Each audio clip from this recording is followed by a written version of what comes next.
मिसवा ना से फैन टा से बंद हो गला लगे तो हैरान हो। नमो विष्णुपादाय कृष्ण पृष्ठाय भूतले श्रीमते भक्तिवेदांत स्वामी नामिने नमस्ते सारस्वती देवे गौरवाणी प्रचारिणे निर्विशेष शून्यवादी पश्यति देशतारिणे ओम ज्ञानतिमिरान्धस्य ज्ञानजनं शलाकया चक्षुरुन्मीलितं येन तस्मै श्रीगुरवे नमः।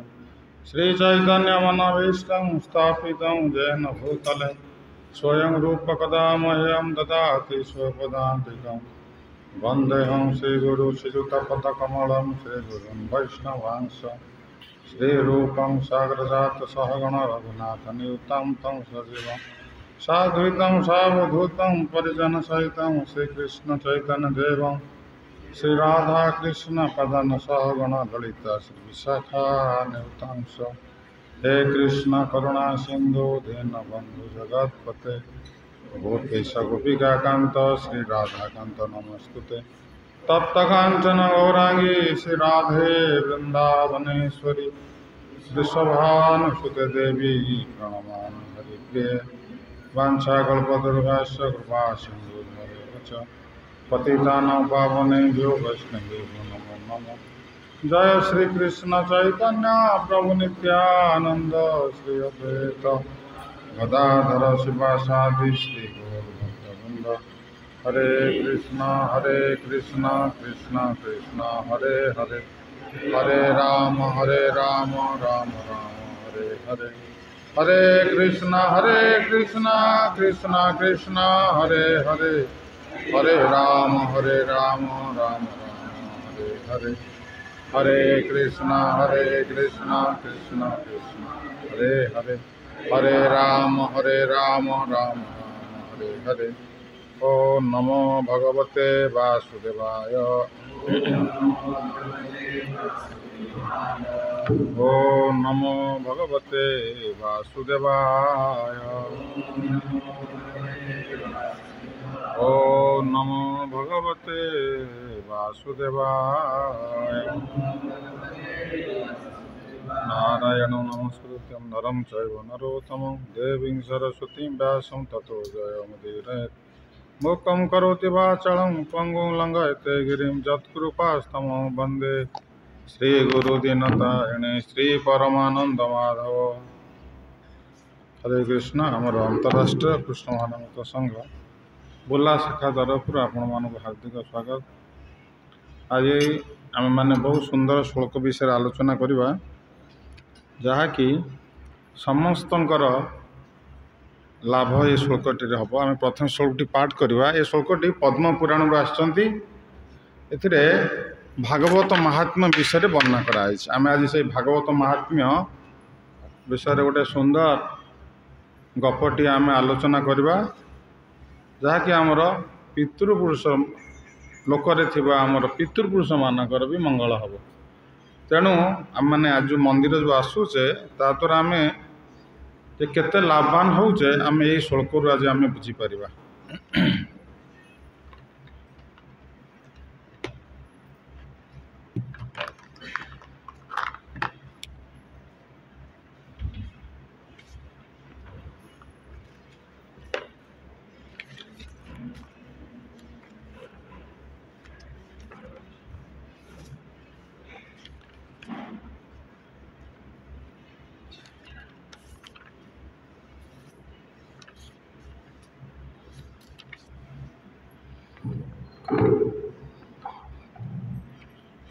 श्री सुत उवाच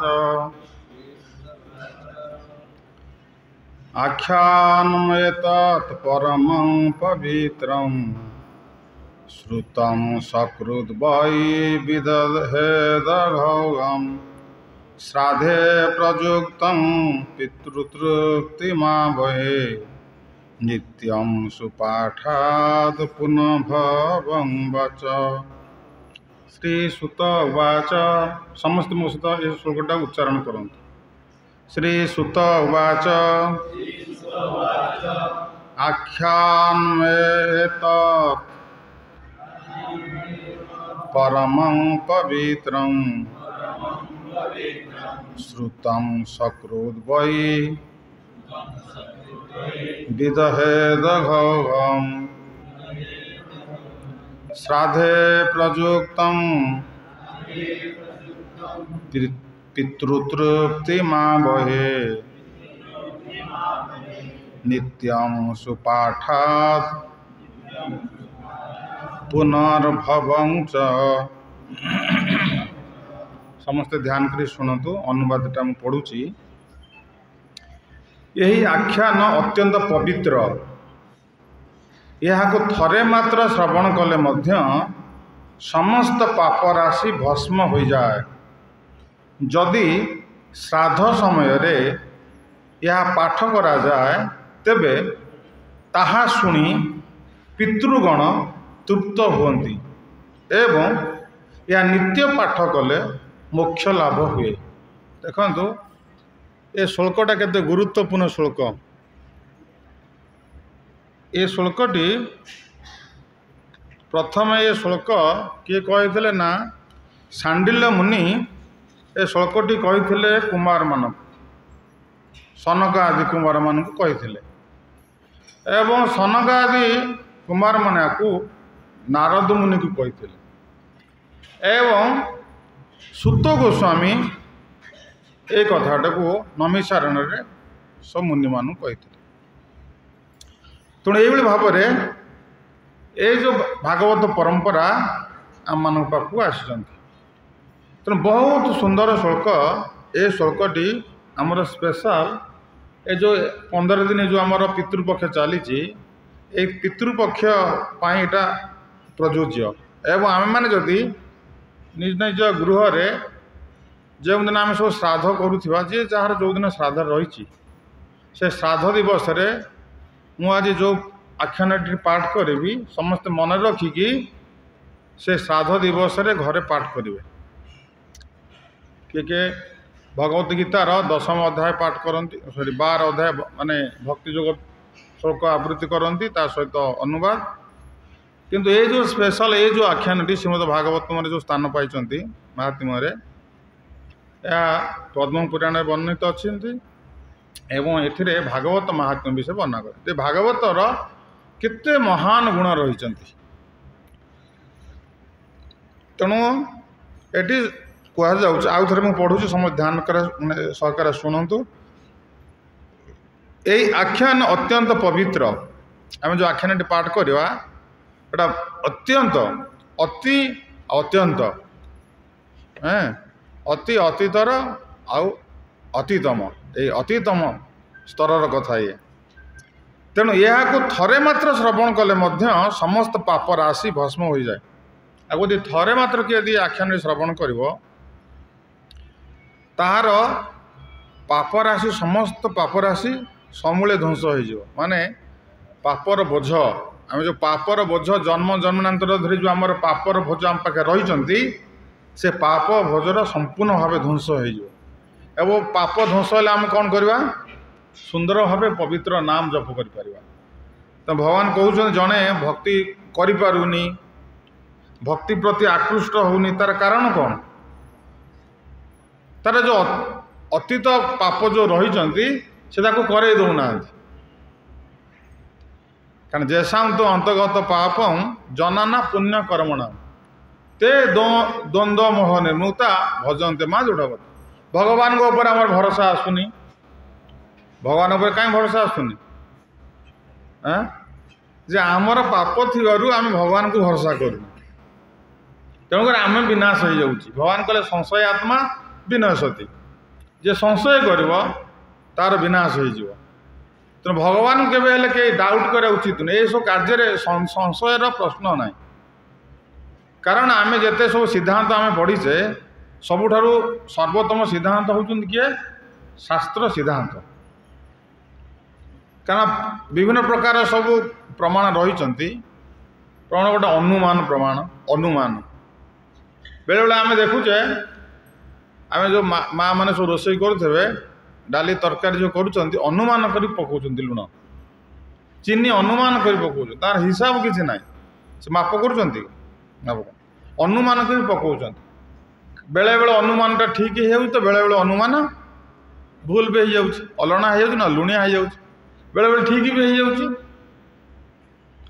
से अनुमान प्रमाणटारे गलती अच्छी भूल भाल अच्छी एवं ऐतिह्य प्रमाण इतिहास जो सब लिखा जाइए से बेले बेले भूल आउछ कहीं इतिहास लिखा लोक किए मनीष लिखी मनीष जो इतिहास लिखुची ये मनीषर चारिटा डिफेक्ट अच्छी कौन कौन भ्रम प्रमाद विप्रलिप्सा करुणापाठ तेना आमर ये जो साधारण मानकर चारिटी डिफेक्ट अच्छी से चारिटा डिफेक्ट थिबारु आमे जहाँ लिखा से कौन आसो गलती आसो भूल भटका आसो से वैज्ञानिक मैंने जहाँ सब लिखुंट सेटा कालक्रमे चेंज हो जाऊँगी नहीं कि सबुथ गोटे लिमिटेशन नहीं कि मेरिट डिमेरिट अच्छी कहीं से अच्छे लिमिटेशन कारण आमर डिफेक्ट थी आम जोड़ा करवा से भी डिफेक्ट आसो तेणुक आम ऐतिह्य प्रमाण को लिखि व्यक्ति तार जेहेतु चारिटी डिफेक्ट अच्छी से सन्देह अच्छी किंतु शास्त्र प्रमाण हूँ अपुरेशय शास्त्र भगवान एटा को प्रणयन करमती प्रभुपाद महाराज एग्जाम्पल दे कहते आम गोबर को आम घरे लिपुचे गोबरटार गोटे गाईर मल हेले भी पवित्र कहीं वेदर लिखाई शंख शंख जदिओ गोटे जीवर अस्थि के स्पर्श कले आम को स्नान कराया पड़े अपवित्र हो किंतु आम शंख को फुंकुचे शंख फुंकिले कौन हम पवित्र हम शंख फुंकिले से वातावरण को पवित्र कर सब काम स्टार्टिंग पूर्व शंख फुंका हो ना तेना ये सब कौन लिखा शास्त्र लिखाई से सब सिद्धांतटा सत्य तो शास्त्र जहाँ जहाँ सब भगवान कहते सब प्रामाणिक एवं ए कथा कहवाई प्रामाणिक अधिकारी मान अच्छा जी पाइब सी कथा कहीपर कारण आम निजे देखुले प्रभुपाद महाराज जिते कृष्ण चेतना आंदोलन स्टार्ट कले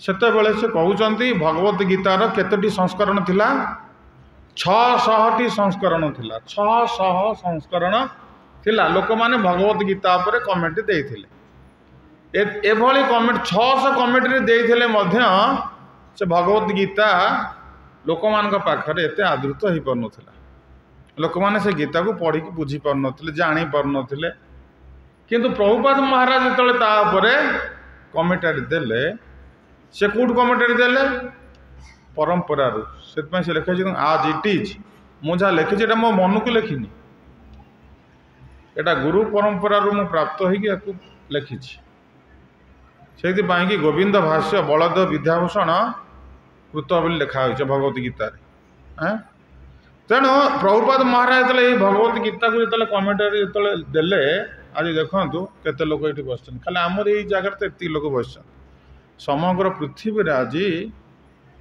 लक्ष लक्ष कोटि कोटि लोक आज भगवत गीता पढ़ी कि आज कौन होती ना भगवान को भल पाई धर्म अनुष्ठान कर उद्देश्यटा कौन धर्म अनुष्ठान कर उद्देश्य हूँ भगवान को भल पाइबा अरे भगवान को भल पाइबा कि आम धार्मिक कार्य अनुष्ठान करछे आमर भल पाइबाटा भगवान प्रति प्रयोज्य तेणु आम धर्म अनुष्ठान करुचे किंतु भगवान को भल पाऊँ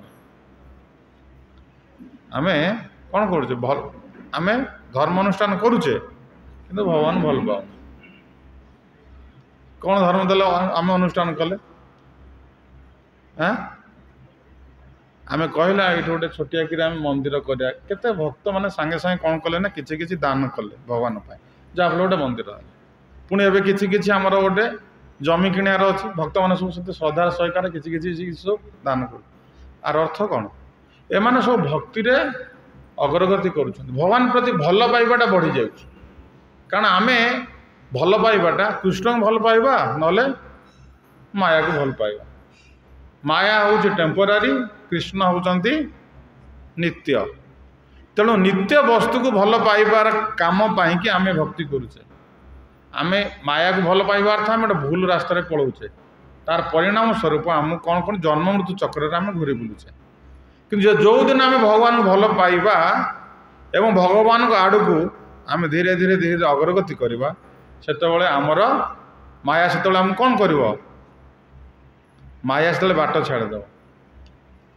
कि आम भगवान को किए भल पाऊने से भगवान को भल पाइबा पाई कि ये सब शास्त्र गुड़ाक सब प्रमाण करा लिखा जाए तेणु ये जो रास्तार आम पथिक होइचे ये रास्तार भगवान को पाखरे जाए पड़ी आम भगवान पाख समस्ते जीवा तेणु आम भक्ति करुवा कौन बा धर्म अनुष्ठान करुवा कि भगवान के प्रति आम प्रेम भावनाटा बढ़ू न कि लाभ हैं तेणु ये भल पाइबा श्रेष्ठ व्यक्ति मान हेले किए ब्रजवासी मान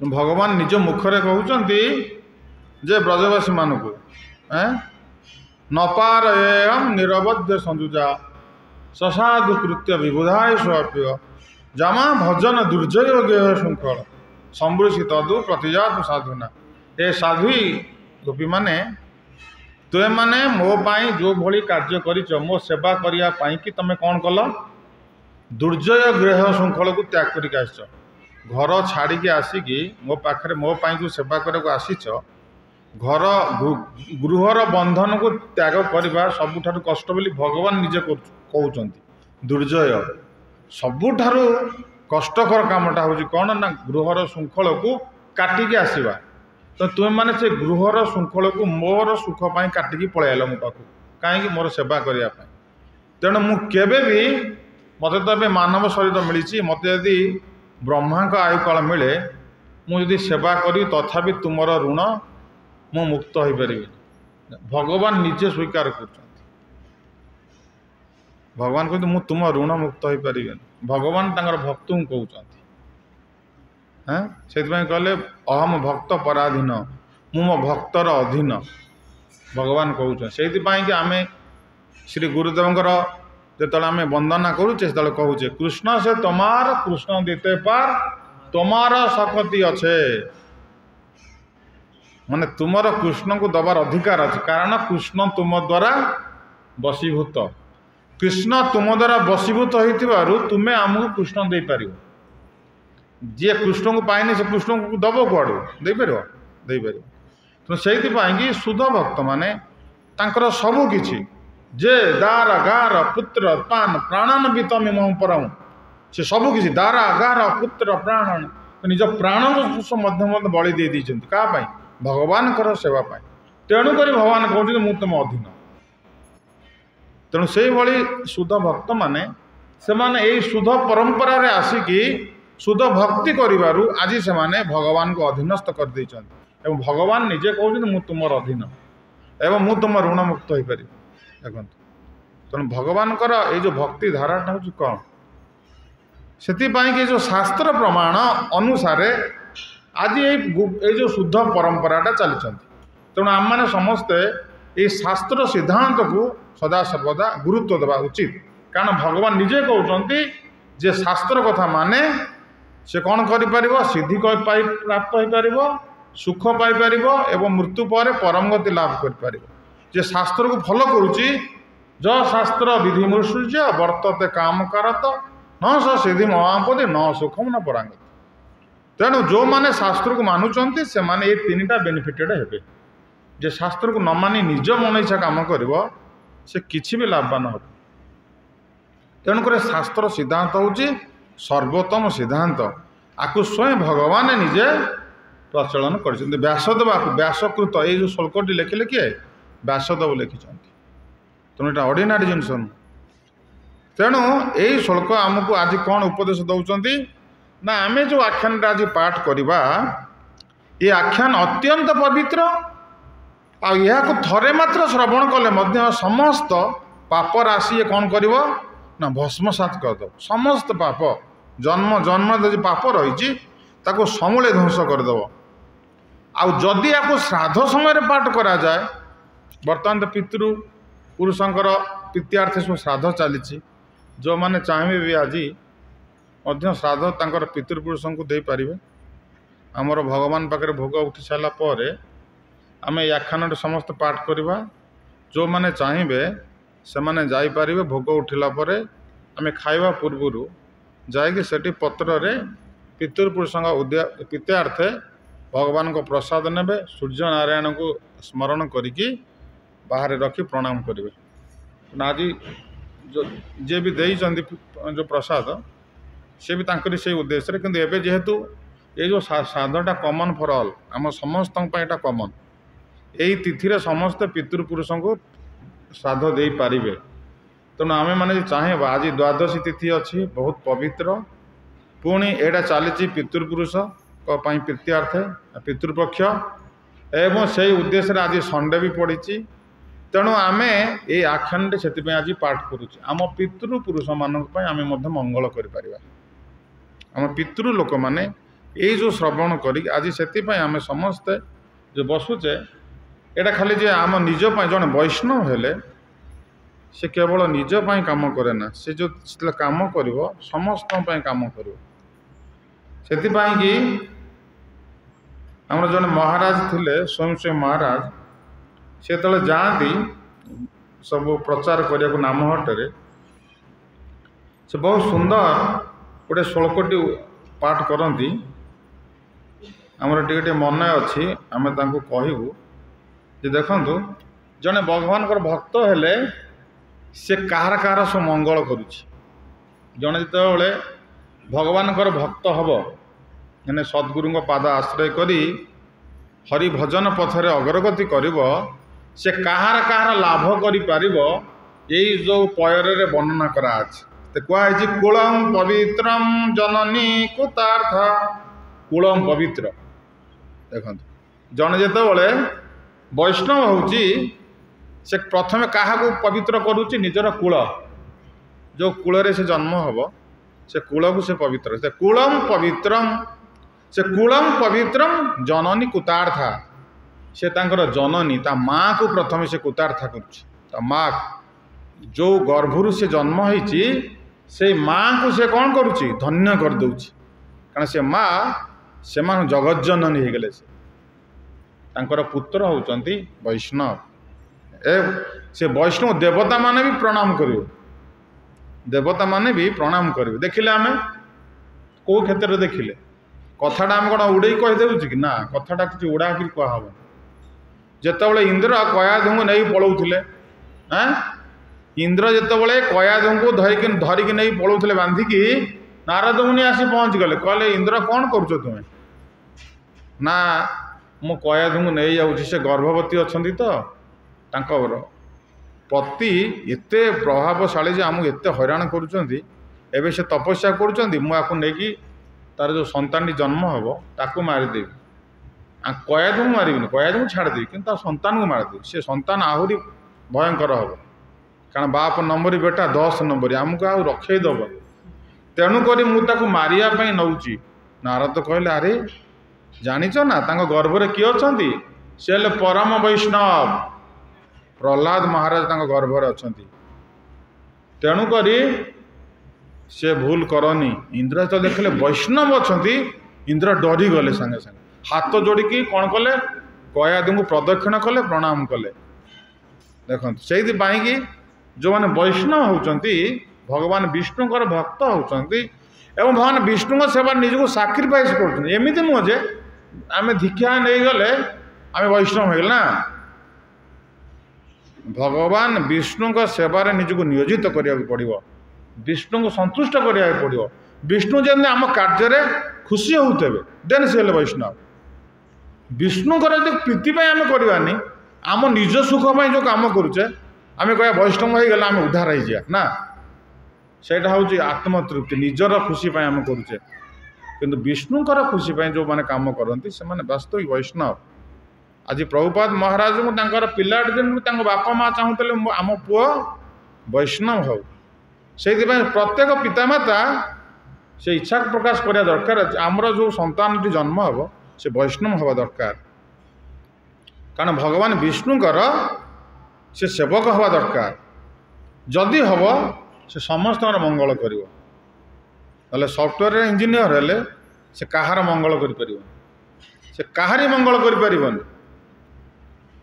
तेणुकरी सॉफ्टवेयर इंजीनियर हम ता सहित भगवान विष्णुकर भी भक्त आग धाड़ी जिते सब बस समस्ते गोटे गोटे सॉफ्टवेयर इंजीनियर डॉक्टर एवं वैष्णव ये हवा दरकार जी जो कम था कृषक हो कि भगवान विष्णुकर भक्त हवा दरकार कथाटा हूँ भगवान विष्णुकर भक्त हवा दरकार सेटा हूँ गुरुत्वपूर्ण तापर तो पेट पाई तो जी जो प्रकार कम कराया कर से कम क्या बतैया पड़ोनी तेणुक एठी जो माने भगवान विष्णुकर भक्तर पितामाता हे तांकु प्रत्येक दिन देवता मान ही प्रणाम करती ये आम बुझीपारे जेभली इंद्र कयाधु को कौन कले प्रदक्षिण कले आ प्रणाम कले तेणुक एक से जो श्लोक वर्णना करा कूलम पवित्रम जननी कुतार्थ से जननी कि से कुतार्थ कला तार कूल को से पवित्र कला कहीं कूल पवित्र कला देख आज आम समस्त ये एकत्रित होइछे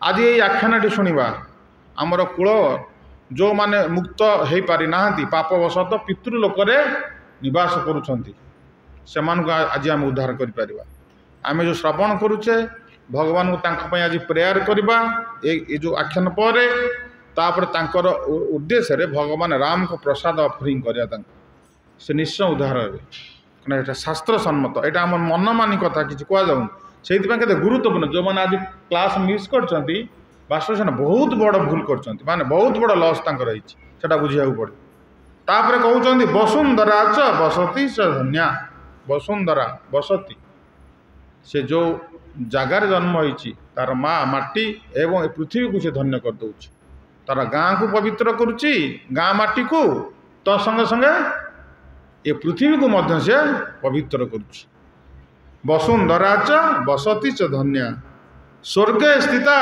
स्तत्र पितरोपि धन्या देखंतु स्वर्गे स्वर्गे स्थिता स्तत्र पितरो अपि धन्या स्वर्ग जो तार पितृपुरुष लोक मैंने अच्छा से भी धन्य करदेला से कारण से आनंद रे नृत्य करेंगे जाहे हो आम कूल जड़े वैष्णव होगला आम कूल जड़े वैष्णव होगला सी ही आमको उद्धार कर आउ कौ कम कले आम उद्धार करें भगवान विष्णुकर जो आम भक्त हवा से उद्धार कर ए श्लोक से लिखाई स्वर्गे स्थितास्तत्र पितर अपि धन्या आम से धन्य करिया जस्या सुत वैष्णव नाम धेय जार पुत्र वैष्णव है तेणु ये जो पयरटी केते सुंदर पयर आम ये बुझीपारे से कि ए श्लोक से कहुई कौन हम ना जदि श्राद्ध समय यह पाठ करा जाए तेबे ताहा शुणी पितृगण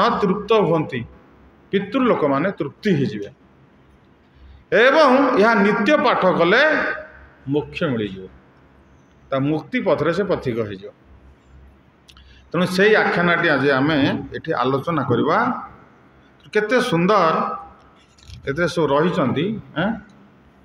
तेणु आम ये बुझीपार जे वास्तविक भगवान केटे दयालु जीव प्रति करिथिबारु आज आम माने कौन होचे ना आम माने आद्वारा उपकृत होचे तेणु ये जो आख्यानटी आम आरंभ करवा ये आख्यानटी कौन वर्णना करा कहली पद्म पुराण रे ये आख्यानटी वर्णना करा आख्यानटी होउचंती कौन ना ये जो आख्यानटी होउचंती जे गोकर्ण उपाख्यान गोटे रही जे किभली तुंगभद्रा नदी तटरे जने भल ब्राह्मण माने जड़े नैष्टिक ब्राह्मण थे ना हूँ कौन आत्मदेव तेणु से जो आत्मदेव बोले जड़े ब्राह्मण थिले तांकर बहु धन धान्य थिला तेणु बहु प्रचुर धनर अधिकारी से थिले एवं निजर ब्रह्मतेज बल से द्वितीय सूर्य भली तेजस्वी दिशुथिले आत्मदेव एते धन संपत्ति थिले भी तांकर निजर कर्तव्य कर्मटा से अनुसार कार्य करुले वर्णाश्रम धर्मर जो रही चारि वर्ण चारि आश्रम भगवान कौन कर गुण कर्म अनुसार गुण कर्म अनुसार कि गोटे गाड़ी रखी कि गाड़ी काढ़ी गाड़ीटा जीव देखिए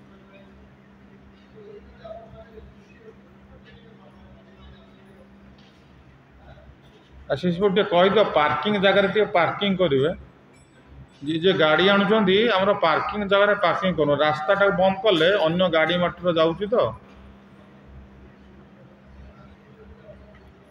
तेणु ये तुंगभद्रा नदी कूल जो ब्राह्मणी नैष्टिक ब्राह्मण जड़े थे ना हूँ आत्मदेव एवं से ब्रह्म तेज बल से द्वितीय सूर्य भली तेजस्वी थिले किंतु बहु धन धान्यर अधिकारी थिले फिर भी तांकर गुण कर्म अनुसार सी सदाबले से अनुसार से जीवन बीतौले जेहेतु ब्राह्मण थिले तेणु तांकर ब्रह्म कार्य जे से सदा सर्वदा निजुक्ति थिले से कौन करुथिले ना से पुरोहित कार्य करिकी निजर जीविका को पूर्ण करुथिले एते धन धान्य थिले मध्य से इंद्रिय सुख भोगरे जीवन बीतौ नथिले तांकर जो जड़े पत्नी थिले से मत बहुत भल थिले किंतु तांको पाखरे केतोटी डिफेक्ट थिला तांको ना होची दुंदुली तांको नाटा कौन दुंदुली एवं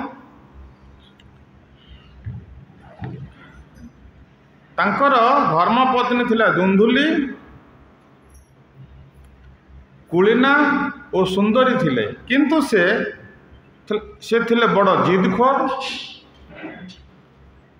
ताकू अन्य को समालोचना करने को बहुत भल लगुला से थिले बड़ क्रूर कौन सी ना कौन सी कथा नहीं सर्वदा से बकबक होते माने बाह्य कथबार्ता को बहुत जोर से कहते सदा बेले पाटा चालू था से गृह कर्म निपुण थिला सत किंतु से थिले बड़ कृपण आउ कली हुड़ी बोली कहुच माने बहुत से कली कजा करे भल पाते बहुत जोरे पाटितुंड भी से करती ये भाव में पत्नीकर ये स्वभावटा थिला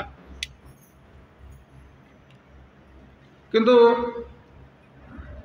तांकर कौन से संतान संतति नथिले सेथिपाई कि आत्मदेव सदा सर्वदा चिंतार रोते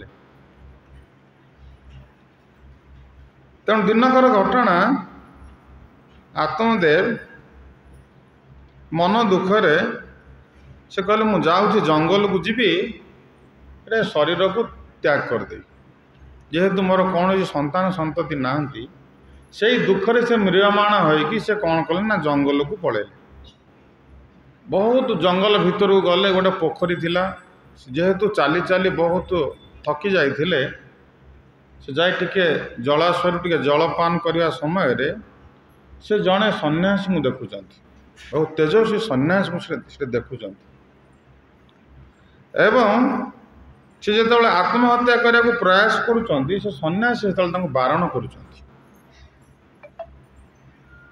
कारण से कहते जो मैंने आत्महत्या करती से माने प्रेत जोनि प्राप्त हमें आप ऊपर बसुना चेयर बसतु ऊपर बस आशीष प्रभु आप चेयर बस तेणु तांकर यही भाव से सन्यासी उपदेश दौरान कि जदि तुम्हें आत्महत्या कर तुम्हें प्रेत जोनि प्राप्त माने तुमको आ शरीर मिलनी स्थूल शरीर मिलनी देखु आमको जो स्थूल शरीर मिले सीना आम खाइबा शोइबा किसी गोटा करी स्थूल शरीर आमको न मिल आम करवा कौन तो जो प्रेत माने जो था स्थूल शरीर मिले ना से कौन करते ना भ्रमण करुता बेले बेले कहार देहरे प्रवेश कर जाती आम देखुचे सब संसार में कहार शरीर में प्रवेश करी तार दुख कथा गुड़िक माध्यम प्रकाश करती तो लोक मैंने कौन करती ना से अनुसार दियंती आम देखीचु थरे जन भूत लगी से लोक एभली भाव चित्कार करुला तापर गोटे लोक गुणिया आसला कौन कौन सब जड़ी मंत्र कला तापर सी कहला मत रसगोला खाया बहुत भल लगिला किंतु मु तो खाई पारुनी मु कौन करी ମୁଁ ଆ ଭିତରେ ପଶି ଯାଇଛି, ମୁଁ ବହୁତ ଦୁଃଖ କଷ୍ଟ ପାଉଛି। ସେ କହୁଛି ମୁଁ ବହୁତ ଦୁଃଖ କଷ୍ଟ ପାଉଛି। ତାପରେ ତାକୁ ରସଗୋଲା ଦିଆଗଲା ଆଣିକି ମାନେ ଖାଇବାକୁ। ସେ ରସଗୋଲା 2-4ଟା ଖାଇଦେଲା। ତାପରେ ଆମେ ଦେଖୁଛୁ ସେ ଏମିତି ପଛପଟିଆ ପଡ଼ିଗଲା, ବସିଥିଲା ଏମିତି ପଡ଼ିଗଲା। ସେ ପଡ଼ିଗଲା, ତା ଦାନ୍ତ ସବୁ ବନ୍ଦ ହେଇଗଲା। ତାପରେ ସେ ଗୁଣିଆ କଲା, ଏବେ ସେ ତାକୁ ଛାଡ଼ିକି ପଳେଇଲା। ତାପରେ ପାଣି କ'ଣ ଛିଞ୍ଚି ଦେଲା, ତାପରେ ସେ ଉଠିଗଲା। ସେ ଉଠିକି କହୁଛି କ'ଣ ତ କାହିଁ ମୋ ପାଖରେ ବସିଛ ସବୁ। ସେ ଅରିଜିନାଲ ଲୋକ କହୁଛି ମୋ ପାଖେ କାହିଁ ବସିଛ, କ'ଣ ହେଲା। ସେ ବି ନିଜକୁ ଜାଣିପାରୁନଥିଲା। ସେଇଭଳି ଭାବରେ ସେ ସନ୍ନ୍ୟାସୀ କହିଲେ ତୁମେ ଏବେ ସୁନ୍ଦର ମାନବ ଶରୀରଟା ପାଇଛ, ଆରେ ଯଦି ପିଲାଛୁଆ ନହେଲା ନାହିଁ କୃଷ୍ଣ ଭକ୍ତି କର।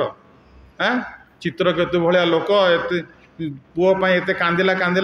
ଶେଷରେ ତାକୁ ଗୋଟେ ପୁତ୍ର ଦିଆହେଲା। ସେ ପୁତ୍ର ପାଇଁ ପୁଣି ସେ ଆହୁରି ଅଧିକ କାନ୍ଦିଲା। ତେଣୁ ତୁମେ ସେଇଥିପାଇଁ କି ସେଥିରେ ପଶ ନେଇ କୃଷ୍ଣଙ୍କୁ ଭଜନ କର। କୃଷ୍ଣ ଭଜନରେ ମନ ଦିଅ। ଭଜିବା ବଲିଆ ଆସ ସଂସାର ଭିତରେ। ଏ ସଂସାରରେ ଆମେ ଭଜନ କରିବାକୁ ଆସିଛେ। କେତେଦିନ ଆମେ ବଞ୍ଚିବା, ହରିଭଜନ କରି ଭଗବତ ଧାମକୁ ପଳେଇବା। ଆରେ ଏ ପିଲା ଛୁଆ ଯଦି ନହେଲେ ଏତେ ବ୍ୟସ୍ତ କାହିଁ ହେଉଛ। ସନ୍ନ୍ୟାସୀ ତ ବହୁତ ପ୍ରୟାସ କଲେ ବୁଝିବା ପାଇଁ। ସେ କହିଲା ନା, ମୁଁ ତ ମରିବି ଆଉ, ମୋ ତ ପିଲା ଛୁଆ ନାହିଁ, ତମେ ମୋ ଛୁଆ ଦେଇପାରିବ? ସେ ତାଙ୍କୁ କହିଲେ। ସେ କହିଲା ଆରେ ତୁ ଥରେ କ'ଣ ମରିବୁ। ସେ ଯେଉଁ ସନ୍ନ୍ୟାସୀ ବହୁତ ତେଜସ୍ୱୀ ଥିଲେ, ସେ ତାଙ୍କର ମୁଖକୁ ଦେଖିକି କହିଦେଲେ, କହିଲେ ହେ ଆତ୍ମଦେବ, ଏ ଗୋଟିଏ ଜନ୍ମ କ'ଣ ମରିବୁ? 7 ଜନ୍ମରେ ତୋର ପୁତ୍ର ନାହିଁ, ତୋ ସନ୍ତାନ କିଛି ହେବନି, ମନା କରାହେଉଛି। 7 ଜନ୍ମ କଥା ସନ୍ନ୍ୟାସୀ କହିଦେଲେ, 7 ଜନ୍ମରେ ବି ତୁମର ସନ୍ତାନ ହେବନି। ତୁ କେତେ ଥର ମରୁଛୁ ମର, ଥରେ ମରିଲେ ତୁ ଆଉ ଶରୀର ପାଇବୁନି, ପ୍ରେତ ହେଇଯିବୁ। ଆଉ ତୁ 7 ଥର ମରିବୁ ନା, ତୋର ମଙ୍ଗଳ ତୁ କ'ଣ କରିପାରିବୁ? ଆତ୍ମଦେବ ଦେଖିଲେ, ବାବା ଏ ମୋ 7 ଜନ୍ମ କଥା ବାବା କହିସାରିଲେଣି। ସେ ଆଶ୍ଚର୍ଯ୍ୟ ହେଇଗଲେ। ସେ ବାବାଙ୍କ ଗୋଡ଼କୁ ଯାଇ ଜାବୁଡ଼ିକି ଧରିଲେ। କହିଲେ ବାବା, ମୋର ବିଶ୍ୱାସ ଅଛି ଆପଣ ମୋତେ ସନ୍ତାନ ପ୍ରଦାନ କରିପାରିବେ। ତାପରେ ଯେହେତୁ ଆତ୍ମଦେବଙ୍କର ଯେଉଁ ଦୁଃଖ ବା କରୁଣାରେ ଯେଉଁ ତାଙ୍କର ଥିଲା, ଯେଉଁ ସେ କ୍ରନ୍ଦନ କରୁଥିଲେ, ସନ୍ଥ ଲୋକମାନଙ୍କର ମାନେ ପ୍ରକୃତି ହେଉଛି ସେ ଅନ୍ୟର ଦୁଃଖରେ ଦୁଃଖୀ, ପର ଦୁଃଖେ ଦୁଃଖୀ, ତିତିକ୍ଷିବ, କାରୁଣିକ। ସାଧୁଙ୍କର ଗୋଟେ ଲକ୍ଷଣ ହେଉଛି କାରୁଣିକ, ସେ ପର ଦୁଃଖରେ ଦୁଃଖୀ। ତେଣୁ ସେ ଯେତେବେଳେ ଆତ୍ମଦେବଙ୍କର ଏଇଭଳି ପରିସ୍ଥିତିକୁ ଦେଖିଲେ, ସେ କହିଲେ ଠିକ୍ ଅଛି, ମୁଁ ତୁମକୁ ଗୋଟେ ଫଳ ଦେବି, ତୁମେ ଫଳକୁ ନେଇକି ଯିବ, ତୁମ ପତ୍ନୀକୁ ଦେବ, ତୁମ ପତ୍ନୀ ଯଦି ଆକୁ ଖାଇବେ ତାହେଲେ ସେ ଗର୍ଭବତୀ ହେବେ। ତେଣୁ ସେ କହିଲା ଠିକ୍ ଅଛି। ସେ ବହୁତ ଖୁସି ହେଇଗଲେ। ତାପରେ ସେ ଯେଉଁ ଫଳଟାକୁ ସେ ନେଇକି ଆସିଲେ। କେଉଁଠିକୁ ନେଇକି ଆସିଲେ? ଘରକୁ ନେଇକି ଆସିଲେ। ଘରକୁ ଆଣି ତା ପତ୍ନୀ ଆଗରେ ସବୁ କହିଲେ, ଦେଖେ ମୁଁ ଏଇ ଘଟଣା ଯାଇଥିଲି, ମୋତେ ସାଧୁ ଜଣେ ଫଳ ଦେଇଛନ୍ତି, ତୁ ଯଦି ଖାଇବୁ ନିଶ୍ଚିତ ଭାବରେ ଆମେ ସନ୍ତାନ ପ୍ରାପ୍ତ ହେବା। ସେ ସବୁ ଫଳଟା ଦେଇଦେଲେ।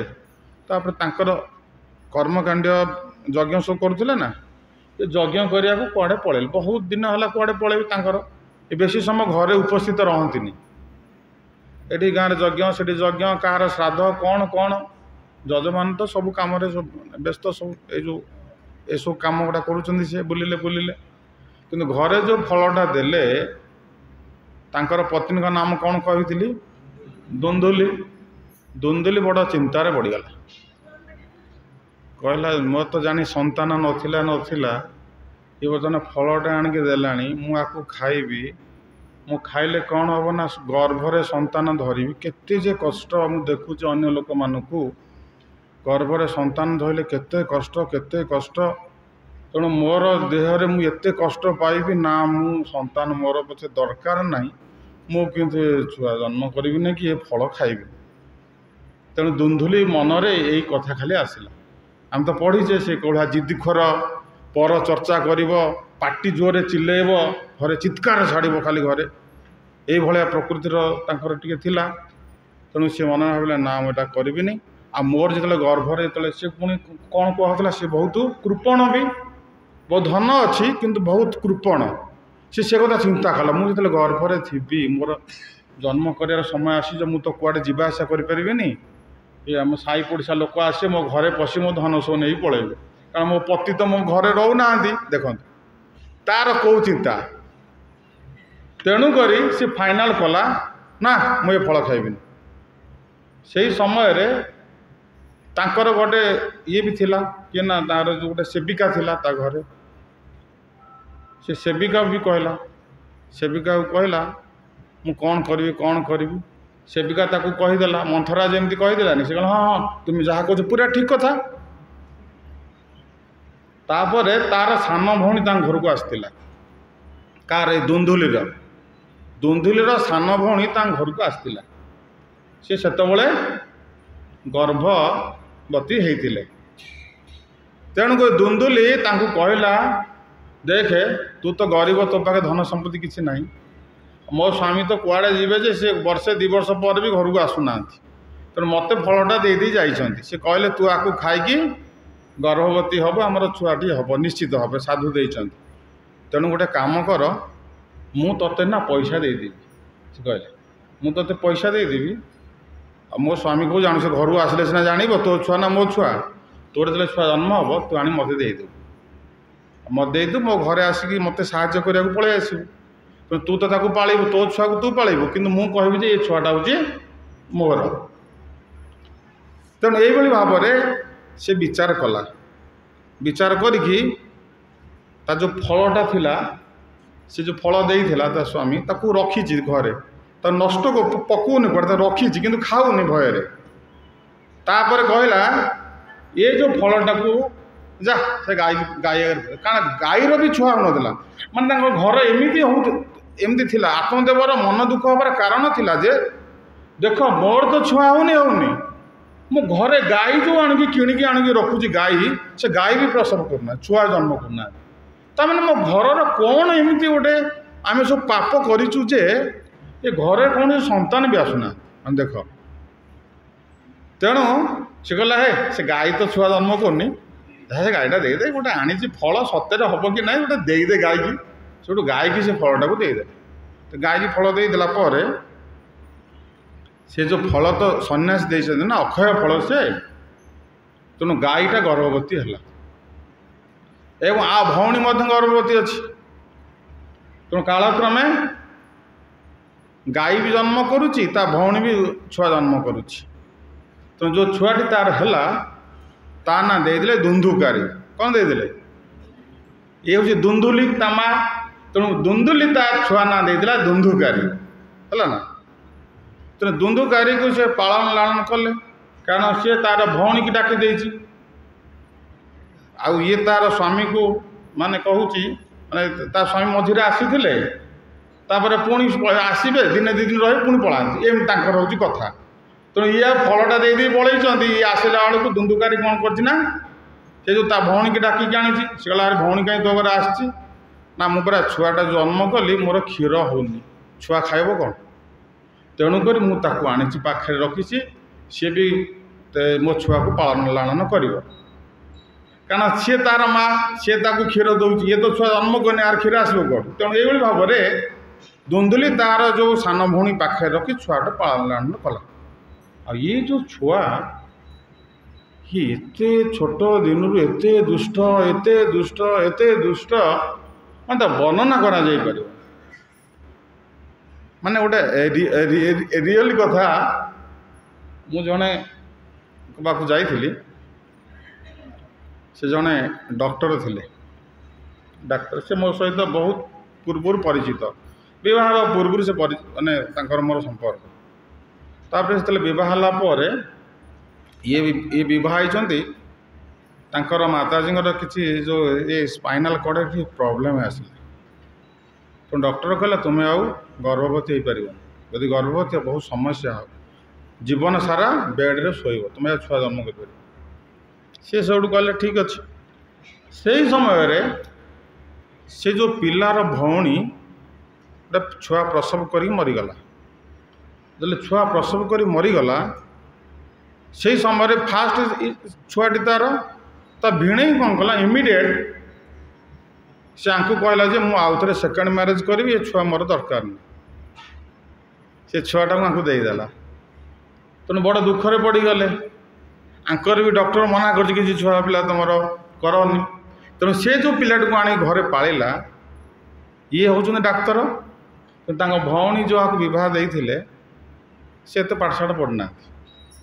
ତେଣୁ ତାଙ୍କର ଯେଉଁ ଔରସରୁ ଯେଉଁ ଛୁଆଟି ଆସିଲା ସେ ଛୁଆଟି କ'ଣ ହେଇଛି ନା ଛୋଟ ଦିନରୁ ଏତେ ଦୁଷ୍ଟ ମୁଁ ଯାଇଥିଲି ତାଙ୍କ ଘରକୁ, ସେ କହୁଥିଲେ କେବଳ ତାରି ଛୋଟ ଦିନରୁ ଆଜି ପର୍ଯ୍ୟନ୍ତ କ'ଣ ହେଇଛି ସବୁ କହିଲେ। ମୁଁ ରାତି ସାରା ଖାଲି ସେ କଥା ଶୁଣିଲି, କ'ଣ ସେ ଦୁଷ୍ଟାମି କରୁଛି, ଯେଉଁ ଦୁଷ୍ଟାମି କି ଆପଣମାନେ କେହି ଶୁଣିନଥିବେ ସେଇଭଳିଆ ଦୁଷ୍ଟାମି ସେ ପିଲା କଲା।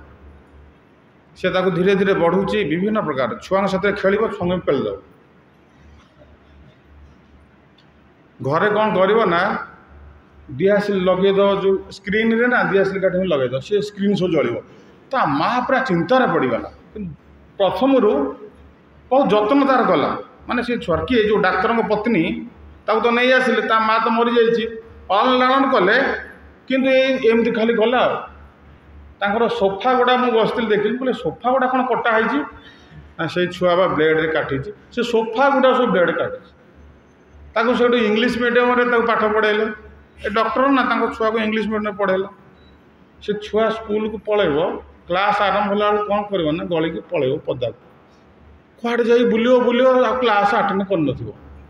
ମାନେ ସେ ଛୋଟ ଦିନରୁ ଦେଖନ୍ତୁ, ସେଇଥିପାଇଁ କି ଶାସ୍ତ୍ରରେ କେତେ ସୁନ୍ଦର କଥା କୁହାଯାଇଛି। କପିଳଦେବ ଭଗବାନ ମାତା ଦେବହୂତିଙ୍କୁ ଏକଥା କହୁଛନ୍ତି, ଏ କଥାକୁ କହୁଛନ୍ତି କିଭଳି ଭାବରେ, କର୍ମଣା ଦୈବ ନେତ୍ରେଣ।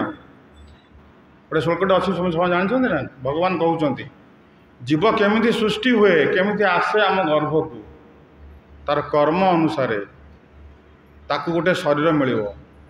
ତାର ଅତୀତ କର୍ମ ଅନୁସାରେ ଜୀବକୁ ଶରୀର ମିଳେ।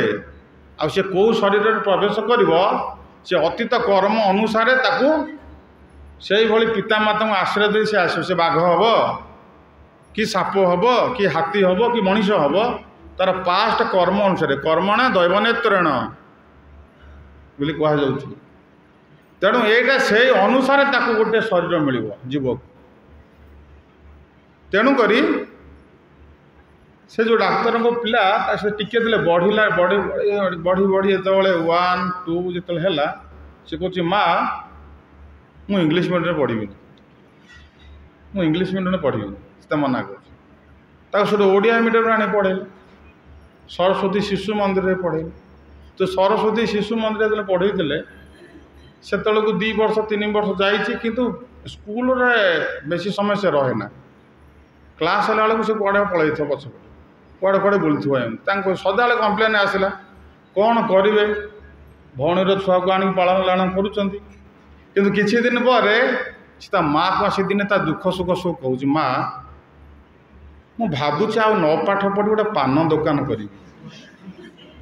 ରିଏଲି କଥା, ମୁଁ ଏଇଟା ମିଛ କହୁନି, ସତ କଥାଟା କହୁଛି। ମାନେ ଦେଖନ୍ତୁ, ସେ ଯେଉଁ ଡାକ୍ତରଙ୍କର ମାତା ଯେ ମୁଣ୍ଡରେ ହାତ ଦେଇ କାନ୍ଦିଲା ବସି। ମୁଁ ଯେଉଁ ଯାଇଥିଲି, ସେ 2 ଜଣ ଯାକ ମୋ ପାଖରେ ବସିକିନା କାନ୍ଦିଲେ, ଏ କଥାଟା କହି କାନ୍ଦିଲେ। କହିଲେ ପ୍ରଭୁ ଦେଖନ୍ତୁ, ଆମେ ଏତେ ଯାଇକରି ପ୍ରୟାସ କଲୁ, କିନ୍ତୁ ପିଲାଟା ଏଇଭଳି ହେଇଗଲା।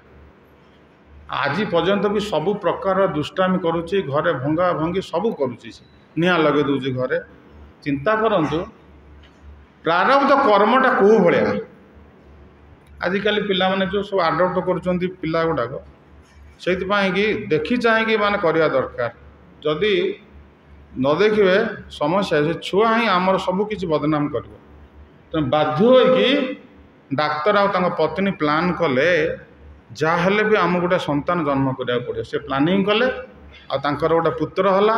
ମୁଁ ବି ଯାଇଥିଲି, ସେ ପୁତ୍ର ଦେଖିବାକୁ ରାଜା ଛୁଆ ଭଳିଆ, କାରଣ ଏ ଡାକ୍ତର ନା, ତାଙ୍କ ଛୁଆଟା ବି ସେଇଭଳିଆ ଦେଖିବାକୁ। ଆଉ ସବୁ ଗୁଣରେ ଏବେ ସେ ପାଠ ପଢ଼ୁଛି, ସବୁ କ୍ଲାସ୍ରେ ଫାଷ୍ଟ ହେଉଛି। କିନ୍ତୁ ସେ ଯେଉଁ ପିଲାଟା, ସେ ପିଲାଟା ଅଛି ତ କୁଚ୍ଛିତ କଦାକାର ଭଳିଆ ଦିଶୁଛି ସେ ପିଲାଟି। ଆଉ ସେ ତାର ଆଉ ତାଙ୍କ ଘରେ ସେ ଏବେ ରହୁନି, ସେ ଅନ୍ୟତ୍ର ତାକୁ ଦେଇଦେଲେ ସେ ପିଲାକୁ। ତେଣୁ ତାଙ୍କର ସେ ଗାଁକୁ ସେ ପିଲାଟା ପଳାଇଲା। ତେଣୁ ସେଇଭଳିଆ ଏଇ ଯେଉଁ ଦୁନ୍ଦୁଲି, ଇଏ ତାହାର ନିଜ ଛୁଆ ନୁହଁ। ଇଏ ଆତ୍ମଦେବଙ୍କର ବିଷୟରେ ଆମେ ପଢ଼ିଲେ, କେଉଁଭଳି ଆତ୍ମଦେବଙ୍କର ସ୍ଥିତି। ସେ ନୈଷ୍ଠିକ ବ୍ରାହ୍ମଣ, ସେ ସବୁ ପୁରୋହିତ କାର୍ଯ୍ୟ କରୁଛନ୍ତି, ତାଙ୍କର ତେଜ ସୂର୍ଯ୍ୟଙ୍କ ଭଳିଆ ତେଜ। କିନ୍ତୁ ସିଏ ନା ଆତ୍ମଦେବଙ୍କର ଛୁଆ, ना ये जो सन्यासी जो देले फल खाई से छुआ ये कहार नुह ये ता सान भौणीर छुआ तेणुक ये एते दुष्ट है ये सदाबले घरे किसी ना किसी प्रॉब्लम कला ता बापा चले चलिक कुआड़ बाहर पलि थे ये ता माँ को धमकेब क्या दुंदुली की बढ़िया कर नहीं कि सी तो पिटब माँ को पिटब पैसा दे मु मद पीबी पैसा दे तो मार ताको सी सब आ कौन कर किसी उपाय ना ये भाव में आत्मदेव जो थे आसिले देखिले छुआर परिस्थिति से भी मुंडे हाथ दे बसिले किंतु कौन करेंगे ये तो भूल रे मिछे कहीदे ना कौन मिछे कहीदे ये हूँ मो छुआ फल खाई छुआ है गाईर भी गोटे छुआ है ता ना हूँ गोकर्ण गाईर जो छुआटा है से देखा पूरा तेजिया से पिलाटी आ से पिलाट दिन रू विष्णु भक्ति परायण आ खाली कानटा गाई भाया देखा मनीष किंतु कानटा तार हूँ क्या भाया गाई भाया से गोकर्ण से पिलाट दिन सब तीर्थ भ्रमण करते सदाबले तापर सी जो तीर्थ भ्रमण कर सब आस देखुं घर ये परिस्थिति से आत्मदेव को कहले जमी धूतराष्ट्र को किए गाली कले विदुर कहीं तुम घर छाड़ी जाऊना पांडव मान कहीं पड़िक अछ जीवन शेष समयटा हूँ कौन ना सन्यासाश्रम मैंने गृह त्याग करके वन को जावाक पड़ो भगवान उपर निर्भरशील हो शरीर त्याग कर जंजुम बापी स्मरण भाव तेजे कले बरम तम तम व्यतिकंत्य सदा तद्भाव भावित जे तुम्हें जीवन शेष मुहूर्तटा भगवान को स्मरण कर शरीर छाड़ी तुम्हें भगवत धाम को प्रत्यावर्तन कर तुम्हें जदि घरे रहीकि दुंदुलीर चरित्र विषय चर्चा करी देखी देखी शेष दुंदुली भाया हो तेणुक तुमको घर त्याग करने को पड़ो किए गाली कले आत्मदेव को गोकर्ण तापर गोकर्ण कथा शुणिकी आत्मदेव गृह त्याग कर जंगल को पलैले एवं से कही से मुझे जंगल गले कौन करी तो जंगल जे दशम स्कंद भागवत पाठ कर भगवान लीला चलित सब रही सब तुम्हें पाठ कर तेणु सी जा जंगल जाई भाव में सब भगवान विषय स्मरण ध्यान जप यज्ञ यसु काम करिकी से भगवत धाम प्रत्यावर्तन कले किए आत्मदेव से पलैले कारण से भली कार्यकलाप थिला तेणु भगवान सुजोग पाइला से कम आगे गला से भगवत धाम प्रत्यावर्तन कला किंतु घरे रहिला किए दुंदुली पाखे किए रहिला दुंदुकारी ये दीज माँ पुओ रहिले तेणु दिनकर घटना दुंदुकारी कौन करना तांकर घर को एक समय रे 4-5टा स्त्री लोक नहीं आसला ये सब खराब स्त्री लोक सब नहीं आसला तो घर को नहीं आसला दुंदुली देखिए मुंडे हाथ दे कांदिला कांदिला कांदिला शेष जाई कौन कला बाड़ी रे गोटे कूओ थिला से कूओ को डेंगी मरीगला कहला आउ सह्य कर पारानी एत कष्ट ताको देला तापर से दुंदुकारी ये 5 जन स्त्री लोक रखी घरे रहिला बापांकर जो धन संपत्ति थिला बापा से कौन करथिले ना पूर्वर अधा से दान धर्म सब कर देथिले पुत्र संतान पाई कि दान धर्म आउ जो अधा संपत्ति थिला बहुत भी थिला ताको ये सब एम मद्यप ये सब एम सब बाज्य काम करिकी सब ताको उड़े देला धन शून्य हो गला से धन शून्य हो सारा पर कौन कर संसार थिबो जेते दिन आनंद करुथिबो मन संसार थिबो जेते धन बिकी खाइबो बापा धन सरी गले बापा धन चोरी करिबो पर धन तेणु करी दुंदुकारी कौन कला गला चोरी करिया तेणु चोरी करिकी दिने प्रचुर धन नहीं आसला तो प्रचुर धन नहीं आसला से धन को देखिकी ये जो खराब स्त्री लोक मैंने जो थिले घरे तार 5-6 जन से विचार कले भाई एत धन आज कौटू आनला निश्चित आ पछरे किए माने निश्चय गोड़ौ से कहला कौटू आज एत धन तुम आनल ମୁଁ ରାଜାଙ୍କ ଘରୁ ନେଇ ଆଇଲି। ରାଜାଙ୍କ ଘରୁ ମାନେ ଆଣିଛି ମାନେ ଇଏ ନିଶ୍ଚୟ ଧରା ପଡ଼ିବ। ଆଉ ରାଜା ଲୋକ ଆସିବେ ଆକୁ ଧରିବେ, ଧରିକି ଧନ ସବୁ ଛଡ଼େଇକି ନେଇ ପଳେଇବେ ଏଠାରୁ, ଆକୁ ଜେଲ ଦଣ୍ଡ ଭୋଗିବେ। ଆମେ ହତାଶ ହେଇଯିବା। ସେ ଯେଉଁ ତାର 5 ଜଣ ପତ୍ନୀ ଯେଉଁ ଆଣିକି ରଖିଥିଲା ଖରାପ ଲୋକମାନେ, ସେମାନେ ବସି ବିଚାର କଲେ। ତାଙ୍କ ଭିତରେ କଥାବାର୍ତ୍ତା ହେଇଗଲେ, ଯେମିତି ଚିତ୍ରକେତୁଙ୍କ ଘରେ କଥାବାର୍ତ୍ତା ହେଇଗଲେ। କ'ଣ କଥାବାର୍ତ୍ତା ହେଲେ ଯେ ଇଏ ଯେଉଁ ରାଣୀଙ୍କର ଛୁଆ ହେଲା, ରାଜା ତ ତାକୁ ଭଲ ପାଇଲେ, ଆମକୁ ତ ଭଲ ପାଉନାହାନ୍ତି, ମନେ ମନେ ଭାବିଦେଲେ। ତେଣୁକରି ଆମେ ତାଙ୍କର ଗୋଟେ ମିଟିଂ କରିଦେଲେ, ତାକୁ ବିଷ ଦେଇ ମାରିଦେବା। ତେଣୁ ସେ ଛୁଆକୁ ବିଷ ଦେଇ ମାରିଦେଲେ। ଇଏ ସେମିତି ବିଚାର କଲେ, ଆକୁ ତ ଆସିବ, ରାଜାଙ୍କ ଲୋକ ଆସିବେ, ଆକୁ ଧରିକି ନେଇଯିବେ, ଆଉ ଧନ ବି ନେଇ ପଳେଇବେ, ଆମେ ଭକୁଆ ହେଇଯିବା। ଆଜି ରାତିରେ କାମ କରିବା, ଆକୁ ମଦ ଭଲ କି ପେଇଦେବା, କାହାକୁ ଦୁନ୍ଦୁକାରିକି ମଦ ଖାଇ ସେ ଶୋଇପଡ଼ିବ, ରାତିରେ ଆକୁ ମିଶି ମାରିଦେବା। ଗୋଟେ ଗାତ ଖୋଳି ତାକୁ ପୋତିଦେବା, ପୋତି ଦେଇକି ତା ଯେଉଁ ଧନ ଅଛି ତାକୁ ସବୁ ସେୟାର 5 ଭାଗ କରି ନେଇକି ପଳେଇବା। ଶେଷରେ ସେ ହିଁ କଲେ। ଦୁନ୍ଦୁକାରିକି ମଦ ପେଇଦେଲେ, ଦୁନ୍ଦୁକାରୀ ମଦ ପିଇକି ରାତିରେ ଜୋରରେ ଶୋଇପଡ଼ିଲା। ଇଏ ତାକୁ ଜବରଦସ୍ତ କ'ଣ କଲେ ନା, ତାକୁ ବାନ୍ଧି ବୁନ୍ଧି ଦେଲେ, ତା ଗଳାକୁ କ'ଣ କଲେ ନା ଗୋଟେ ରସିରେ ଏମିତି ଟାଣିଲେ ଦୁଇପଟୁ, ଯେମିତି ସେ ନ ମରୁଛି। ଯେଉଁ ସବୁ ନିଆଁ ନଥିଲା ଚୁଲିରେ, ସେ ଯେଉଁ ଅଗ୍ନି ଯେଉଁ କାଠର କୋଇଲା ଗୁଡ଼ାକ ଆଣି ତା ପାଟିରେ ସବୁ ଭରିଦେଲେ, ନିଆଁ ଗୁଡ଼ାକ ସେ ଭରିଦେଲା ବେଳକୁ ସେ ମରିଗଲା। ବହୁ କଷ୍ଟରେ ତାକୁ ମାରିଲେ ସେନ ରାତିରେ। ତାର ଧନ ନେଇକି ସେ କୁଆଡ଼େ ପଳେଇଲେ। ତାହେଲେ ପଳେଇଲେ, ବର୍ତ୍ତମାନ ଦୁନ୍ଦୁକାରୀ କ'ଣ ହେଲା, ମରିଗଲା। ଦୁନ୍ଦୁକାରୀ ଯେଉଁ ଜୀବନ ସାରା ଏଭଳିଆ ପାପ କାର୍ଯ୍ୟ କରିଛି, ତା ଫଳସ୍ୱରୂପ ସେ କ'ଣ ହେଇଗଲା ନା ଗୋଟେ ପ୍ରେତ ଯୋନି ପାଇଲା, ପ୍ରେତ ଶରୀର ପାଇଲା। ତାପରେ ଆଉ କିଏ ତାଙ୍କ ଘରେ ରହିଲା? ଗୋକର୍ଣ୍ଣ।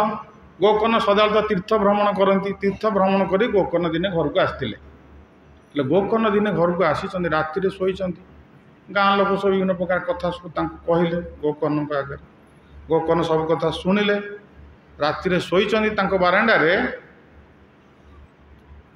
ଆରମ୍ଭ କଲା ଦୁନ୍ଦୁକାରୀ। ପ୍ରେତ ହେଇଯାଇଛି ନା, ବିଭିନ୍ନ ପ୍ରକାର ଲୀଳା ଆରମ୍ଭ କଲା। କେତେବେଳେ ଗୋଟେ ମେଣ୍ଢା ହେଇଗଲା, କେତେବେଳେ କୁକୁର ହେଲେ ରାତିରେ ଆସିବ ଆଙ୍କ ପାଖକୁ। ଇଏ ଯେଉଁ ଗୋକର୍ଣ୍ଣ ଯେ ଏ ତ ବହୁତ ବଡ଼ ସାଧୁ ହେଇଯାଇଛନ୍ତି ନା, ଇଏ ତାକୁ କାହିଁ ଭୟ କରିବେ? ସବୁ ଦେଖୁଥାନ୍ତି, କେତେବେଳେ ହାତୀ ହେଇଯିବ, କେତେବେଳେ ବାଘ ହେଇଯିବ, ଏଇଭଳିଆ ବିଭିନ୍ନ ପ୍ରକାର ରୂପରେ ଆସିକି ତାଙ୍କୁ ରାତି ସାରା ଆଉ ଶୁଆଇ ଦେଲା। ଇଏ ସେଠୁ ପଚାରିଲେ, ବାବା ତୁ କିଏ? ସେ କହିଲା, ମୁଁ ହେଉଛି ଦୁନ୍ଦୁକାରୀ, ତୁମ ସାନ ଭାଇ। ମୋତେ ଏଇଭଳି ଭାବରେ ମୋତେ ମାରିଦେଲେ, ମୁଁ ବର୍ତ୍ତମାନ ପ୍ରେତ ଯୋନି ପ୍ରାପ୍ତ ହୋଇଛି, ତେଣୁ ମୁଁ ବହୁ କଷ୍ଟ ପାଉଛି। ତେଣୁ ତୁମେ ଯଦି ଦୟା କରନ୍ତ, ତାହେଲେ ମୁଁ ଉଦ୍ଧାର ହେଇନ୍ତି। ସେଠୁ ଦୁନ୍ଦୁକାରୀ ବିଚାର କଲା। ଦୁନ୍ଦୁକାରୀ କଲା, ମୁଁ ପରା ଯାଇକି ମାନେ ଯେଉଁ ଗୟା ଯାଇଥିଲି, ତୁମେମାନେ ଯେତେବେଳେ ମରିଗଲ, ମୁଁ ଶୁଣିଲି, ବାପାଙ୍କ ପାଇଁ ତୋ ପାଇଁ ସମସ୍ତ ଗୟାରେ ଶ୍ରାଦ୍ଧ ଦେଇକି ଆସିଥିଲି। କ'ଣ ଗୟାରେ ଶ୍ରାଦ୍ଧ ଦେଇକି ଆସିଲେ ବି ତୁ ମୁକ୍ତ ହେଇନୁ? ଆଜିକାଲି ଯୁଗରେ ଲୋକ ସବୁ ଗୟା ଯାଉନାହାନ୍ତି ପିଣ୍ଡ ଦେବାକୁ। ଏଇ ସମୟ ପିତୃ ପକ୍ଷରେ ଯାଆନ୍ତି ପିଣ୍ଡ ଦେବାକୁ, ପୂଜାପୂଜି ସବୁ 15 ଦିନ ରହି ସବୁ କରନ୍ତି ଲୋକମାନେ। ତାପରେ ସେ ସବୁ କ'ଣ କଲେ ନା, ଗୋଟେ ବିଜ୍ଞ ଲୋକମାନଙ୍କୁ ସବୁ ପଚାରିଲେ। ତା ପରଦିନ ସକାଳୁ କିଏ? ଗୋକର୍ଣ୍ଣ। ବିଜ୍ଞ ଲୋକମାନଙ୍କୁ ପଚାରିଲେ, ବିଜ୍ଞ ଲୋକମାନେ କହିଲେ, ତୁମେ ଗୋଟେ କାମ କର, ଏ କଥାଟା, ଏ ପ୍ରଶ୍ନଟା ସୂର୍ଯ୍ୟଦେବଙ୍କୁ ପଚାର। ସେଠୁ ସୂର୍ଯ୍ୟଦେବଙ୍କୁ ଯେତେବେଳେ, ଗୋକର୍ଣ୍ଣଙ୍କର ଏଭଳି ତପସ୍ୟାର ଶକ୍ତି ଥିଲା ଯେ ସେ ସୂର୍ଯ୍ୟଙ୍କର ଗତିକୁ ରୋଧ କରିଦେଲେ। ସୂର୍ଯ୍ୟ ଦେବତା କହିଲେ, କ'ଣ ହେଇଛି କୁହ? ନା ବର୍ତ୍ତମାନ ମୋର ଯେଉଁ ଭାଇ ସେ ପ୍ରେତ ଯୋନି ପ୍ରାପ୍ତ ହୋଇଛି ଦୁନ୍ଦୁକାରୀ, ତା ପାଇଁ ମୁଁ ଯାଇ ସବୁ ତୀର୍ଥମାନଙ୍କରେ ଶ୍ରାଦ୍ଧ ଦେଇଛି, ଗୟାରେ ବି ପିଣ୍ଡ ଦେଇଛି, କିନ୍ତୁ ସେ ପ୍ରେତ ଯୋନିରୁ ମୁକ୍ତ ହେଉନି। ମୋତେ କ'ଣ କଲେ ସେ ମୁକ୍ତ ହେବ, ବର୍ତ୍ତମାନ ଆପଣ ମୋତେ କୁହନ୍ତୁ। ସୂର୍ଯ୍ୟଦେବ କହୁଛନ୍ତି, ଆରେ ତୁ ଗୋଟେ କ'ଣ ଗୟାରେ ଶ୍ରାଦ୍ଧ ଦେଲୁ, 100ଟା ଦେଲେ ବି ସେ ଉଦ୍ଧାର ହେବନି। ସେ ଏଭଳି କାର୍ଯ୍ୟ କରିଛି, 100ଟା ଥର ପିଣ୍ଡ ଦେଇଦେଲେ ବି ସେ ଉଦ୍ଧାର ହେବ। ତାହେଲେ ମୋତେ କୁହନ୍ତୁ, ମୁଁ କ'ଣ କରିବି, ସେ ଉଦ୍ଧାର କେମିତି ହେବ? ନା ତୁମେ ଯେ ଗୋଟେ ଭାଗବତ ସପ୍ତାହ ଏଟେ କର। କେଉଁଠି?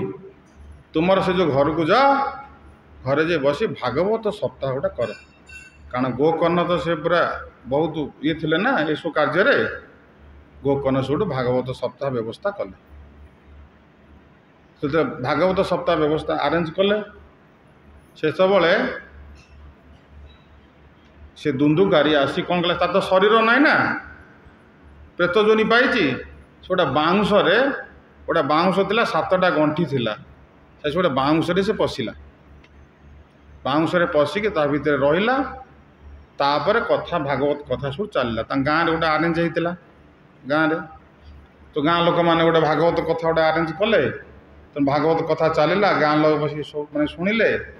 ଯେତେବେଳେ କଥା ଚାଲିଲା, ପ୍ରତ୍ୟେକ ଦିନ କ'ଣ ହେଲା ନା ଗୋଟେ ଗୋଟେ ଗଣ୍ଠି ଫୁଟିଲା ପ୍ରତ୍ୟେକ ଦିନ।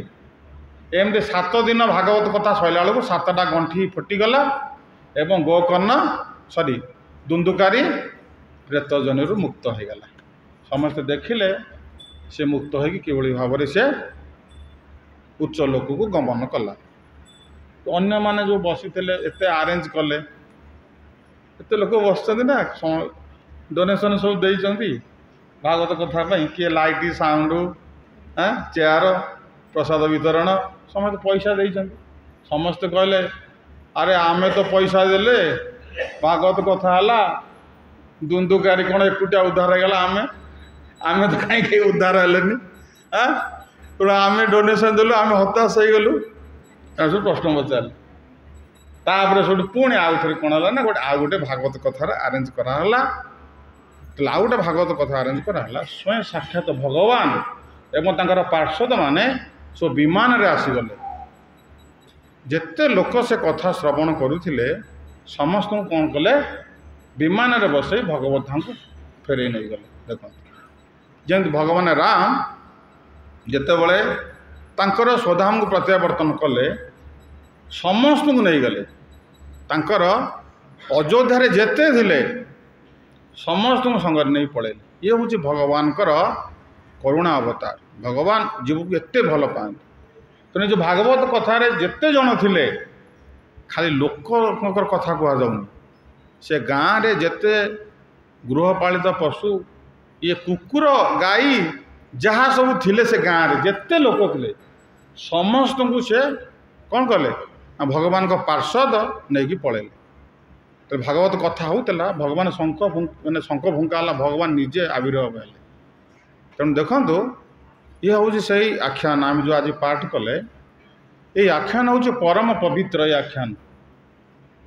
ତେଣୁ ସୁତ ଗୋସ୍ୱାମୀ ଏ ଆଖ୍ୟାନଟା କହିବା ପରେ ଶେଷରେ ଆର ମାହାତ୍ମ୍ୟ ବିଷୟରେ କହିଲେ ଯେ ଏଇ ମାହାତ୍ମ୍ୟ ଖାଲି ଯେ ପ୍ରେତ ଜନିରୁ ମୁକ୍ତ କର ତା ନାହିଁ।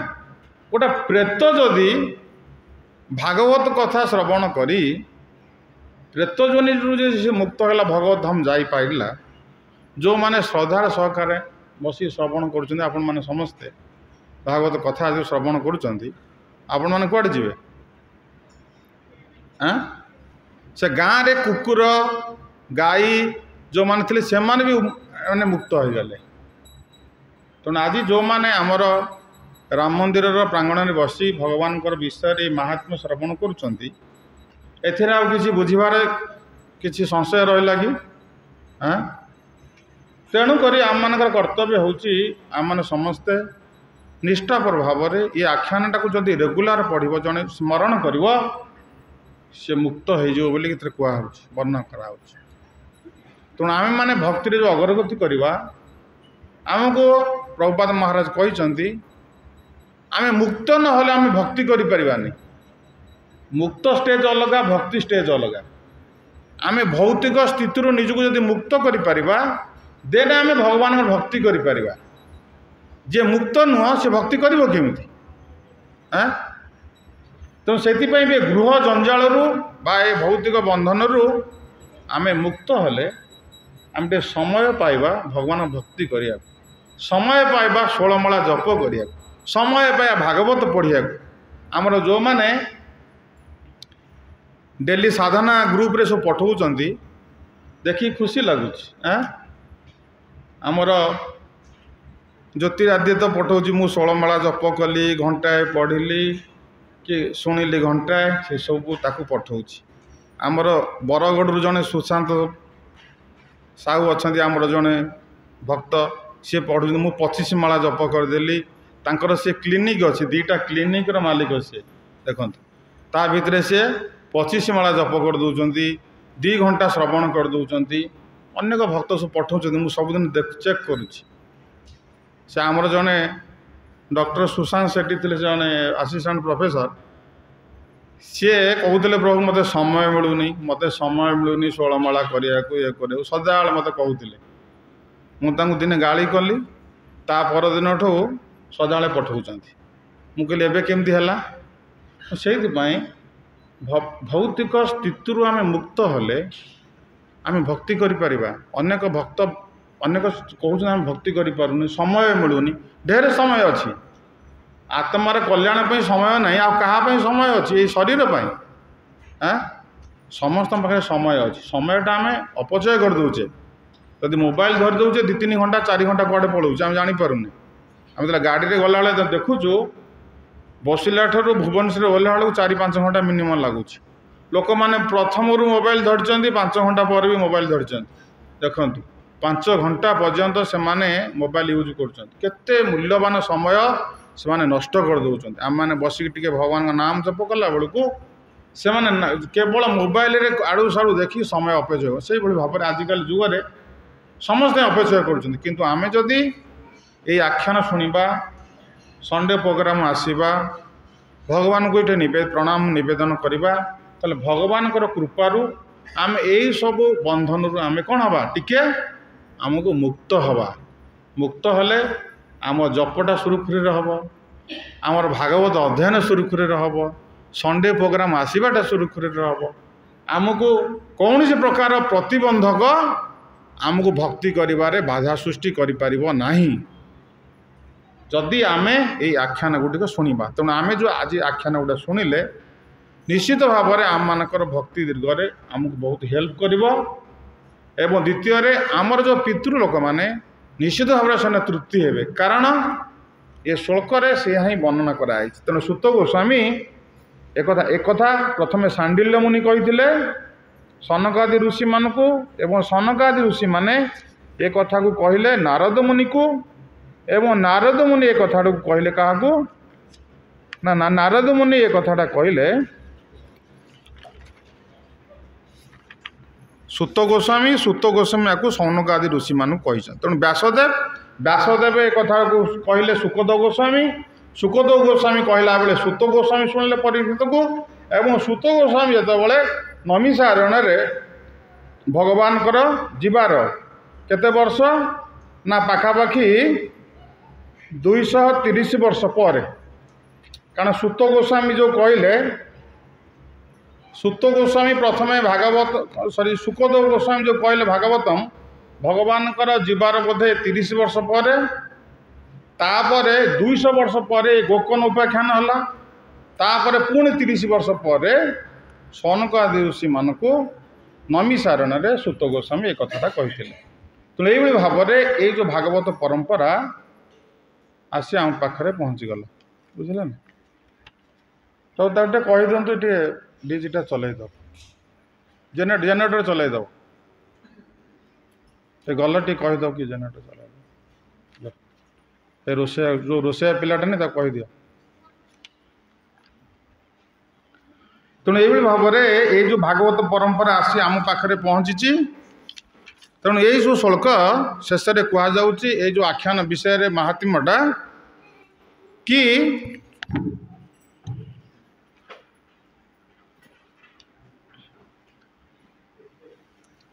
यही आख्यान अत्यंत पवित्र यह थरे मात्र श्रवण कले मध्य समस्त पापराशि भस्म हो जाए जदि श्राद्ध समय रे या पाठ करा जाए तेबे ताहा शुणी पितृगण तृप्त होती तेणु आज ये जो आमर जो एबे चली पितृपक्ष तेणु जो मैंने चाहिए आज खाई ना से पितृपुरुष प्रीत्यार्थे भगवान भोग बाहर समस्ते जी से समस्त दिजाव पत्र पानी ग्लास दिजाव समस्ते नहीं सूर्य नारायण को स्मरण करी जो पितृपुरुष को स्मरण करी भी श्राद्ध दे पारे जो मैंने न खाई से भी यहाँ करें किसी असुविधा नहीं जो मैंने इंटरेस्टेड चाहूँगी किए किए चाहूँगी हाथ टेकिए तो धन्यवाद ठीक अच्छे अन्य मैंने कहीं चाहूना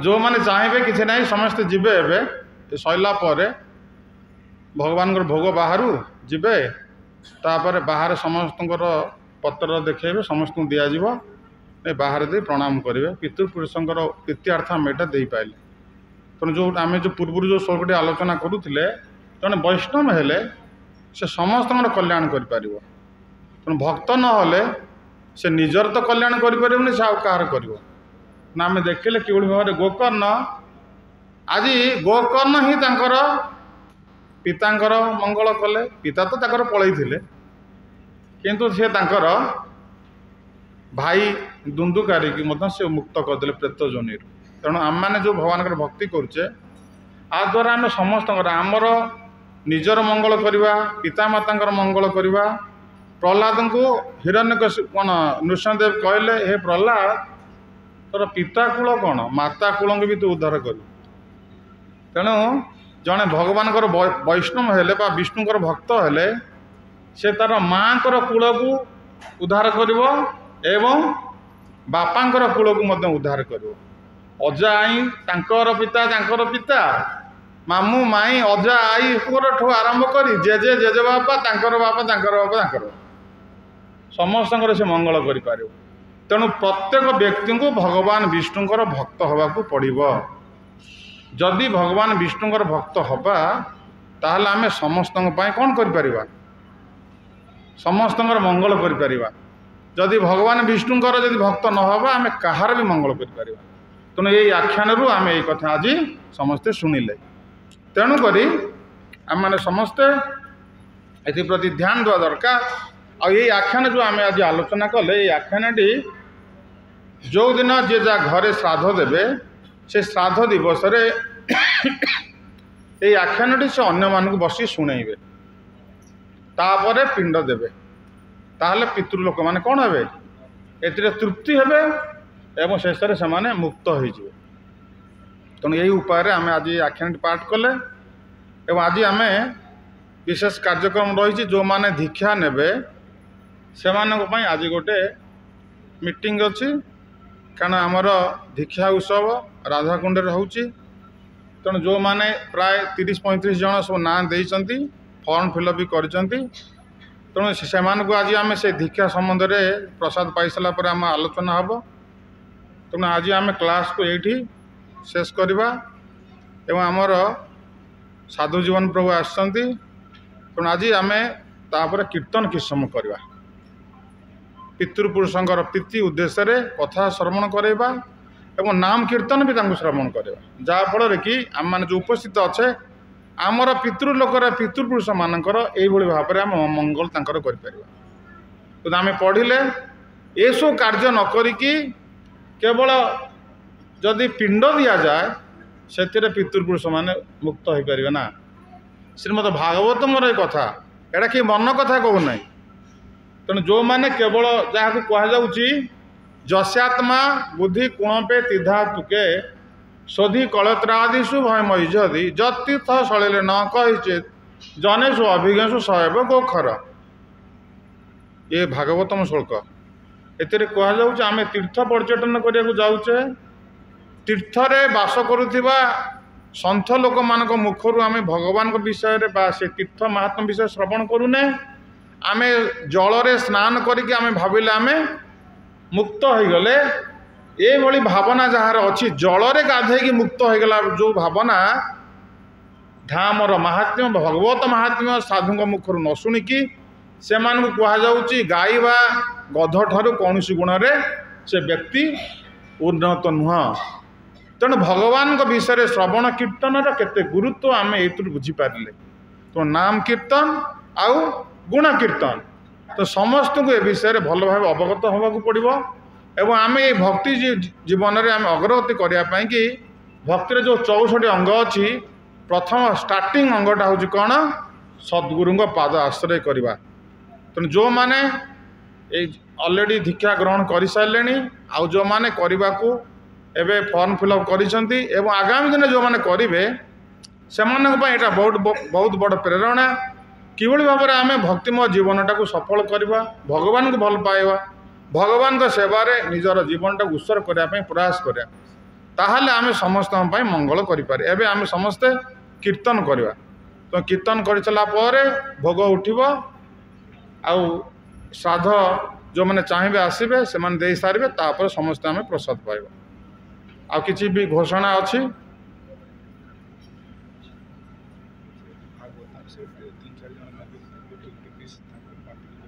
କହୁନ ତମ ଘୋଷଣା କୁହ। ଆଶିଷ ପ୍ରଭୁ କହୁଛନ୍ତି ଆଜି ଭାଗବତ ଆମର ଯେଉଁ ଜନ୍ମ ଅବସରରେ ଭାଗବତମ କେତେ ଜଣ ଭକ୍ତ ନେବାର ଅଛନ୍ତି, ସେ ଆସନ୍ତୁ, ତାଙ୍କ ନାଁ ସେ ଡାକିବେ, ଆମଠାରୁ ଭାଗବତମ ନେବେ। ଏବଂ ଯେଉଁମାନେ ଇଚ୍ଛା ପ୍ରକାଶ କରିବେ ଭାଗବତମ ଆଉ ଭଗବାନଙ୍କ ଭିତରେ କୌଣସି ଫରକ ନାହିଁ। ଭଗବାନ ସ୍ୱଧାମକୁ ଯେତେବେଳେ ଫେରିଗଲେ ସେତେବେଳେ ତାଙ୍କର ସମସ୍ତ ଶକ୍ତିକୁ ଏଇ ଶ୍ରୀମଦ ଭାଗବତ ଉପରେ ରଖ, ସମସ୍ତ ଶକ୍ତିକୁ ଏଇ ଶ୍ରୀମଦ ଭାଗବତମରେ ରଖିଦେଇ ଯାଇଛନ୍ତି। ତେଣୁ ଭଗବାନ ଆଉ ଭାଗବତମ ଭିତରେ କୌଣସି ଭେଦ ନାହିଁ। ତେଣୁକରି ଏଇ ଭାଗବତମ ଆମ ଘରେ ଅଛନ୍ତି ମାନେ ଆମ ଘରେ ସାକ୍ଷାତ ଭଗବାନ ହରି ଅଛନ୍ତି। ଏ ହରି ଭଗବାନ ଯେତେବେଳେ ଦ୍ୱାପର ଯୁଗର ଶେଷରେ ପ୍ରତ୍ୟାବର୍ତ୍ତନ କଲେ ସ୍ୱଧାମକୁ, ତାଙ୍କ ସବଷ୍ଟିଚ୍ୟୁଟ୍ରେ ଭାଗବତମ ଛାଡ଼ି ଦେଇଗଲେ। ତେଣୁ ସେ ଭାଗବତମ ଏବେ ଭଗବାନଙ୍କର ପ୍ରତିନିଧିତ୍ୱ କରୁଛନ୍ତି। ଯେଉଁ ଭାଗବତଙ୍କୁ ପ୍ରଭୁପାଦ ମହାରାଜ ଅକ୍ଲାନ୍ତ ପରିଶ୍ରମ କରି ଇଂରାଜୀ ଭାଷାରେ ତାକୁ ଅନୁବାଦ କରିଥିବାରୁ ସଂସ୍କୃତରୁ ମାନେ ମୂଳ ଶ୍ଳୋକ, ତା ପୂର୍ବରୁ ଓଡ଼ିଶାରେ ଏହା ନଥିଲା। ପୂର୍ବ ଯେଉଁ ଓଡ଼ିଶାରେ ଥିଲା ସେ ଭାଗବତମ ହେଉଛନ୍ତି କେଉଁ ଭାଗବତମ ନା ଜଗନ୍ନାଥ ଦାସ ଭାଗବତମ ନବାକ୍ଷରୀ ଛାନ୍ଦରେ, କିନ୍ତୁ ଆକ୍ଷରିକ ଶ୍ଳୋକ ଓଡ଼ିଆ ତା ଭିତରେ ନଥିଲା। କିନ୍ତୁ ପ୍ରଭୁପାଦ ମହାରାଜ ତାକୁ ଇଂରାଜୀ ଭାଷାରେ କଲେ। ଏବେ ଏହା 70ରୁ ଅଧିକ ଭାଷାରେ ଏଇଟା ଟ୍ରାନ୍ସଲେଟ୍ କରାହେଇଛି, ଆମ ଓଡ଼ିଆ ଭାଷାରେ ବି ହେଇଛି। ତେଣୁ ସମ୍ପୂର୍ଣ୍ଣ ଭାଗବତମ ଏବେ ଆସିଛନ୍ତି ଆମ ପାଖକୁ। ତେଣୁ ଯେଉଁମାନେ ଚାହିଁବେ ନିଜ ଘରେ ଏଇ ଭାଗବତମ ସେଠି ରଖିପାରିବେ। ତେଣୁ ଏଇ ଯେଉଁ ଭଗବାନଙ୍କର କ'ଣ ଭାଗବତ ଜନ୍ମ ଯେଉଁ ଏବେ ଆମର ଲାଷ୍ଟ ଗଲା, ଏଇ ସମୟଟାରେ ଭାଗବତମର ବିତରଣ କରିବା ପାଇଁକି ଆମ ସଂସ୍ଥା ତରଫରୁ କିଛି ଡିସ୍କାଉଣ୍ଟ ମଧ୍ୟ କରାଯାଇଛି। ତେଣୁ ଯେଉଁମାନେ ଚାହିଁବେ ଏଇ ଡିସ୍କାଉଣ୍ଟେଡ଼ ପ୍ରାଇସ୍ରେ ଏବେ ଭାଗବତମ ନେଇ ଘରେ ରଖିପାରିବେ। ତାପରେ ପୁଣି ଭାଗବତମ ପୁଣି ରେଟ୍ ପୁଣି ଅଧିକ ହେଇଯିବ।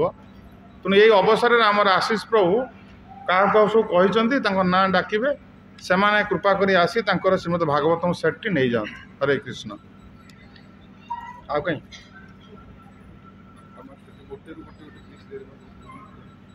ତିନିଟା ସେଟ୍ ବା 3 ଜଣ ବି ତୁମେ ଏଇଠୁ ରୁହ, ଆଉ ଜଣକୁ ପଠାଉନ ସେ ଯେ ଆଣିବ। ପ୍ରହ୍ଲାଦ ଆଉ 2ଟା ସେଟ୍ ଆଣ।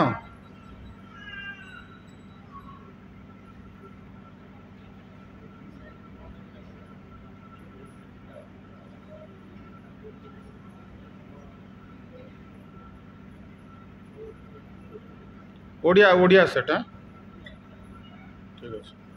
ନାଁ ଡାକୁନା, ନାଁ ଡାକୁନା, କିଏ ଅଛନ୍ତି କିଏ ନେବେ?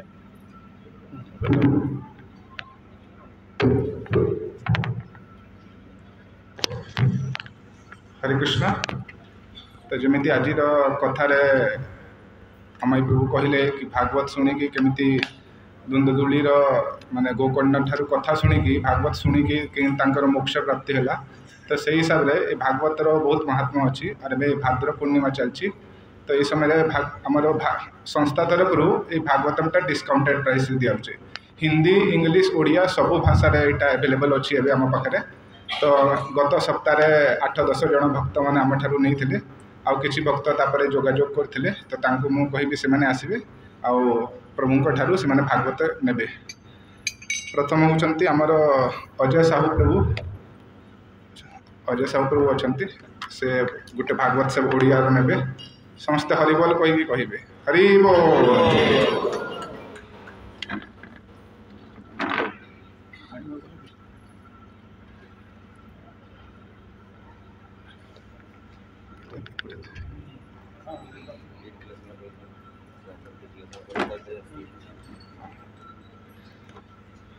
ତାପରେ ଆମର ପ୍ରମୋଦ ପାଣିଗ୍ରାହୀ ପ୍ରଭୁ ଅଛନ୍ତି ହୀରାକୁଦରୁ, ସେ ବି ଗୋଟେ ଭାଗବତମ ସେଟ୍ ନେବେ। ଆସୁଛନ୍ତି।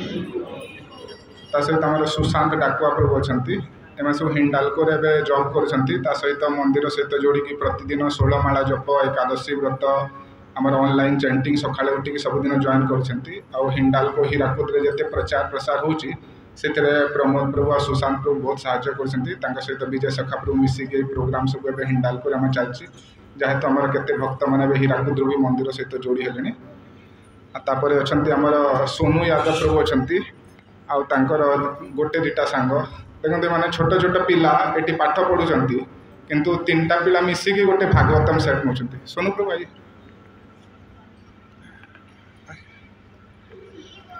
ଏମାନେ ଗତ ଥର ଆମ ସହିତ ଏଇଠି କଲେଜରେ ବୁକ୍ ଡିଷ୍ଟ୍ରିବ୍ୟୁସନ୍ କରିବା ପାଇଁ କେହି ଭକ୍ତ ନଥିଲେ, ସମସ୍ତେ ପଳେଇଗଲେ। ତାପରେ ସୋନୁ ପ୍ରଭୁ ଆଉ ସବୁ ଇଞ୍ଜିନିୟରିଂ ଆଉ GM କଲେଜରେ ପଢ଼ୁଛନ୍ତି, ତ ସେମାନେ ତାଙ୍କ ସହିତ ଆମେ ବୁକ୍ ଡିଷ୍ଟ୍ରିବ୍ୟୁସନ୍ ବି ଗତ ଥର କରିଥିଲୁ। ଆଉ କଲା ପରେ ସେମାନେ କହିଲେ କି ପ୍ରଭୁ हम तो ମାନେ ଆମେ ଷ୍ଟୁଡେଣ୍ଟ ଅଛୁ, ଆମେ କିନ୍ତୁ ମିଶିକି ଗୋଟେ ହିନ୍ଦୀ ସେଟ୍ ନେବୁ, ଆଉ କିଛି ମାନେ ଇନଷ୍ଟଲମେଣ୍ଟରେ 2ଟା ଇନଷ୍ଟଲମେଣ୍ଟରେ ପଇସା ଦେବୁ। ତ ଦେଖନ୍ତୁ କେତେ ସୁନ୍ଦର ଛୋଟ ଛୋଟ ପିଲା ପାଠ ପଢ଼ୁଛନ୍ତି, କିନ୍ତୁ ତାପରେ ବି ଭାଗବତ ନେବା ପାଇଁ, ଭାଗବତ ପଢ଼ିବା ପାଇଁ ତାଙ୍କର କେତେ ଆଗ୍ରହ। ତ ସେଥିପାଇଁ ସୋନୁ ୟାଦବ ପ୍ରଭୁ ଏମାନେ ଅଛନ୍ତି, ସେମାନେ ବି ଭାଗବତମ ସେଟ୍ଟା ନେବେ। ତ ସମସ୍ତଙ୍କ ପାଇଁ ଆମେ ଥରେ ହରେ କୃଷ୍ଣ ମହାମନ୍ତ୍ର କହିବା। ହରେ କୃଷ୍ଣ କୃଷ୍ଣ କୃଷ୍ଣ ହରେ ହରେ, ହରେ ରାମ ରାମ ରାମ ହରେ ହରେ। ଆପଣମାନଙ୍କ ଭିତରେ ବି ଯେଉଁମାନେ ଚାହିଁବେ ଏବେ ବି ହାତ ଉଠାଇ ପାରିବେ ବା ଭାଗବତମ ସେଟ୍ ନେଇପାରିବେ। ଏବେ ଡିସ୍କାଉଣ୍ଟେଡ୍ ପ୍ରାଇସ୍ରେ ଦିଆହେଉଛି, ଓଡ଼ିଆ, ହିନ୍ଦୀ, ଇଂଲିଶ। ତ ଯେଉଁମାନେ ବି ଚାହିଁବେ ଯେଉଁ ଭାଷାରେ ଭାଗବତମକୁ ନେଇପାରିବେ, ବା ଜିତୁ ପ୍ରଭୁ ସହିତ ବା ମୋ ସହିତ କନସଲ୍ଟ କରିକି ଏହାପରେ ଆପଣ ବି ନେଇପାରିବେ। ବା ଏବେ ବି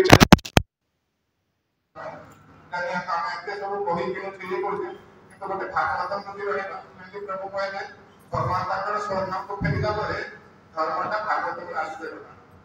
ପ୍ରଭୁ କହିଲେ ଯେମିତି ପୂର୍ଣ୍ଣିମା ରାତିରେ ସରିଯାଏ, ପୂର୍ଣ୍ଣିମା ଚନ୍ଦ୍ର ସରିଗଲା ପରେ ସୂର୍ଯ୍ୟ ଉଦୟ ହୁଏ, ସେମିତି ଭଗବାନ ଯେତେବେଳେ ତାଙ୍କର ବିରାଟ ସମାପନ କଲେ ସେତେବେଳେ ତାପରେ ଭାଗବତଟା ଉଦୟ ହୁଏ। ସେଥିପାଇଁ ଭାଗବତମ ଆମେ ସମସ୍ତ ଭକ୍ତମାନଙ୍କୁ ନିଜ ନିଜ ଘରେ ରଖିବା କଥା, ରଖିଲେ ସବୁଦିନ କିଛି କିଛି ଆମେ ଭାଗବତକୁ ପଢ଼ିବା।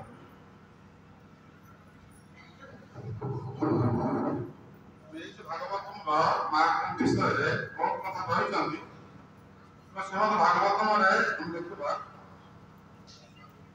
ତୃତୀୟ ସ୍କନ୍ଧ 8 ଅଧ୍ୟାୟ 2 ନମ୍ବର ଶ୍ଲୋକରେ ମୈତ୍ରେୟ ମୁନି କହୁଛନ୍ତି ବିଦୁରଙ୍କୁ, ସ୍ୱହଂ ନୃଣାକୁଳ ସୁଖାୟ ଦୁଃଖଂ ମହତ୍ ଗର୍ଭଦାନାଂ ବିନମାୟତସ୍ୟ ପ୍ରବର୍ତ୍ତୟେ ଭାଗବତଂ ପୁରାଣଂ ସଦା ସାକ୍ଷାତ୍ ଭଗବାନ କୃଷ୍ଣ। ତାର ଅର୍ଥ ହେଉଛି, ଯେଉଁ ସବୁ ମାନବ ଅଳ୍ପ ବିଷୟ ସୁଖ ନିମିତ୍ତ ବହୁ ଦୁଃଖରେ ପତିତ, ସମସ୍ତେ ଧ୍ୟାନ ଶୁଣନ୍ତୁ, ଯେଉଁ ସବୁ ମାନବ ଅଳ୍ପ ବିଷୟ ସୁଖ ନିମିତ୍ତ ବହୁ ଦୁଃଖରେ ପତିତ। ବର୍ତ୍ତମାନ ସମାଜରେ ଲୋକମାନେ ଅଳ୍ପ ସୁଖ ପାଇଁ ବହୁତ ପରିଶ୍ରମ କରୁଛନ୍ତି, ସେମାନଙ୍କର ଦୁଃଖ ଦୂର କରିବା ନିମିତ୍ତ ସେମାନଙ୍କର ଦୁଃଖ ପୂରଣ କରିବା ନିମିତ୍ତ ମୁଁ ଏଇ ଶ୍ରୀମଦ ଭାଗବତ ପୁରାଣ କୀର୍ତ୍ତନ କରୁଅଛି। ମୈତ୍ରେୟ ମୁନି କହୁଛନ୍ତି ବିଦୁରଙ୍କୁ, ମୁଁ ଏଇ କୀର୍ତ୍ତନଟା କାହା ପାଇଁ କରୁଛି? ସେଇମାନଙ୍କ ପାଇଁ ଯେଉଁମାନେ ଅଳ୍ପ ସୁଖ ପାଇବା ପାଇଁ ବହୁତ ପ୍ରୟାସ କରି ଦୁଃଖ ପାଉଛନ୍ତି ଏ ସଂସାରରେ, ଯାହା ପାଇଁ ଭଗବାନ ସଂକର୍ଷଣ ସମୁଦ୍ର କୁମାର ଋଷିମାନଙ୍କୁ କହିଥିଲେ। ଏଇ ଶ୍ରୀମଦ ଭାଗବତ ଭଗବାନ ସଂକର୍ଷଣକୁ ସନକାଦି ଋଷିମାନଙ୍କୁ ବି କହିଥିଲେ। ତେଣୁ ସେଇ ପରମ୍ପରା ରାଷ୍ଟ୍ର ଆମେ ଦେଖିବା, ମୈତ୍ରେୟ ମୁନି ବିଦୁର କହୁଛନ୍ତି। ତେଣୁ ସେ ବିଦୁରଙ୍କୁ କହିଲା ବେଳେ କହୁଛନ୍ତି, ମୁଁ ତୁମକୁ କହୁଛି ଏଇଟା ତୁମକୁ କେବଳ କହୁନି, ମୁଁ ସେଇମାନଙ୍କ ପାଇଁ କହୁଛି ଯେ ସଂସାରରେ ଯେଉଁମାନେ ଅଳ୍ପ ସୁଖ ପାଇଁ ବହୁତ ପରିଶ୍ରମ କରି ଦୁଃଖ ପାଉଛନ୍ତି, ସେଇମାନେ ଶ୍ରୀମଦ ଭାଗବତ ପଢି କଣ ହେବେ? ଉଦ୍ଧାର ହେବେ। ପ୍ରେତଧ୍ୱନି ବି ଉଦ୍ଧାର ହେଇଗଲା କୁନ୍ଦୁକାରୀ। ଏବଂ ପୁଣି କୁହାଯାଉଛି ଯେ କିଭଳି ଭାବରେ ସ୍ୱୟଂ ଭଗବାନ ଶ୍ରୀ ଚୈତନ୍ୟ ମହାପ୍ରଭୁ ଏ ଶ୍ରୀମଦ ଭାଗବତ ବିଷୟରେ କହୁଛନ୍ତି ଯେ ଆମକୁ ଯେତେଟା ଉପଦେଶ ମହାପ୍ରଭୁ ଦେଇଛନ୍ତି, ଆରାଧ୍ୟ ଭଗବାନ ବ୍ରଜଚେତନୟ ତଦ୍ଧାମ ବୃନ୍ଦାବନମ୍ ରମ୍ୟା କାର୍ତ୍ତିକ ଉପାସନା ବ୍ରଜବଧୂ ବର୍ଗେ କଲ୍ପିତା ଶ୍ରୀମଦ୍ ଭାଗବତମ୍ ଅମଳମ୍ ପୁରାଣମ୍ ପ୍ରେମାତ୍ମାର୍ଥମୋହମ୍ ଶ୍ରୀ ଚୈତନ୍ୟ ମହାପ୍ରଭୁ ମତମିଦଂ ତତ୍ରାଗମନ କର। श्रीचैतन्य महाप्रभु हम ऐसे कथा कहते आराध्य भगवान के ना रजरे जो रहुआनी रजतमय भगवान श्री कृष्ण के नाम आराध्य देवता एवं ताकर सेवा करिवार प्रोसेस होची कोन ना रजबधु गणलेजा गणपिता उपासना दु उपासना रजबधु गणलेजा गणपिता रजबधु माने जो कोई भाव उपासना करथिले सेही प्रोसेस से भक्ति जो हम समस्त कोन करना भगवान आराधना करबा एवं महाप्रभु श्रीमद भागवत माने अमर पुराण प्रेम आत्मा ये श्रीमद भागवत जो अमर पुराण तो समस्त श्रीमद भागवत ही कौन पढ़े दरकार पाठ करे दरकार तो समस्त श्रीमद भागवत में घरे रखिबे प्रत्येक दिन पढ़िले कौन हो ना नष्ट प्राय जो अभद्रे नित्य भागवत सेवा भगवती उत्तम श्लोके भक्ति भगवती नष्टि प्रत्येक दिन भागवत पढ़िले कौन होगा नष्ट प्राय अभद्रेशु जन्म जन्म देते सब कर्म रही श्रीमद भागवत पढ़िले धीरे धीरे कौन होगा सेटा नष्ट एवं आमे भगवान भक्ति दूरीभूत एवं नारद मुनि कहते जे ये जो श्रीमद भागवत जो गृह पाठ करा जाए से रेगुलर से गृह भी गोटे तीर्थ होता है नारद मुनि कहते जो गृह प्रत्येक दिन भागवत पढ़ा हम सेटा तीर्थ भूत रही से जगह को जी आसब तार मंगल तेणु करी समस्त मंगल समस्त गृह प्रत्येक दिन भागवत पढ़ु गोटे श्लोक प्रत्येक दिन पढ़ु प्रत्येक दिन षोल मास करूँ प्रत्येक दिन भगवान पाखे भोग लगे खाते निश्चित भाव में एसब आम प्रति कौन हम ना आमको मंगल एवं चैतन्य चरितामृत से कथा कहुई कृष्ण भक्ति रस परिपुष्टि भागवत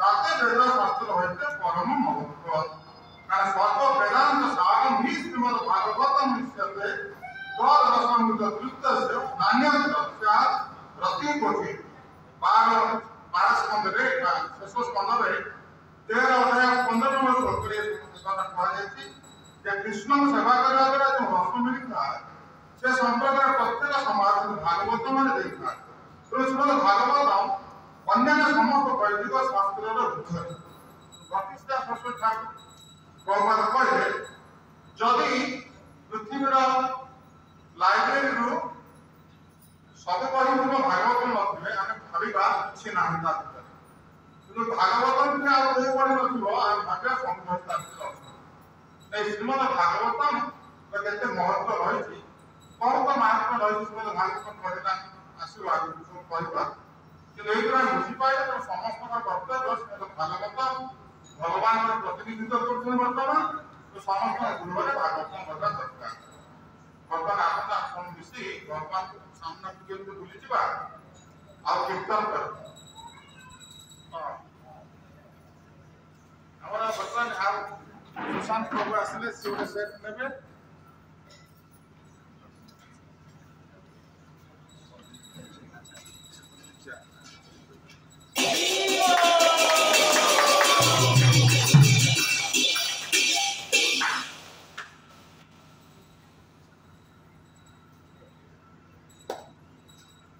प्रभुपाद महाराज अमेरिका पहुंचले पाखरे किसी पैसा नथिला डॉलर तो खर्च केमती करेंगे पाखे श्रीमद भागवतम थिले तेणु से कैप्टन कहले कैप्टन साहब मु आपण को गोटे सेट बही दौची आपण मत किसी पैसा दियंतु तो से $18 थिला से समय से खुशी ही प्रभुपाद $20 दे जहाँफल प्रभुपाद ये $20 को नहीं आज समग्र पृथ्वी रे एक कृष्ण चैतन्य आंदोलन को प्रसार कर श्रीमद भागवत प्रथम से कौन करते ना देते से कैप्टन अरे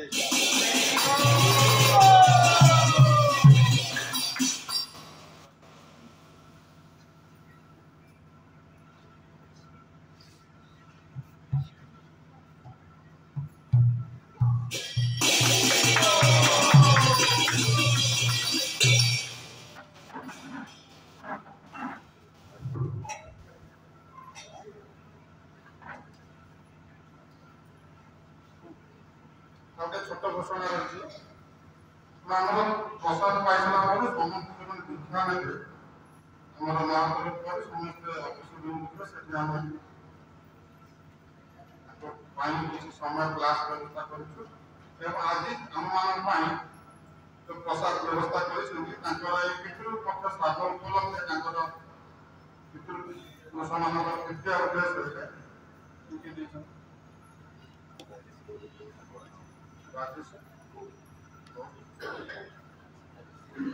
ରାଜେଶ କୌଡ଼ି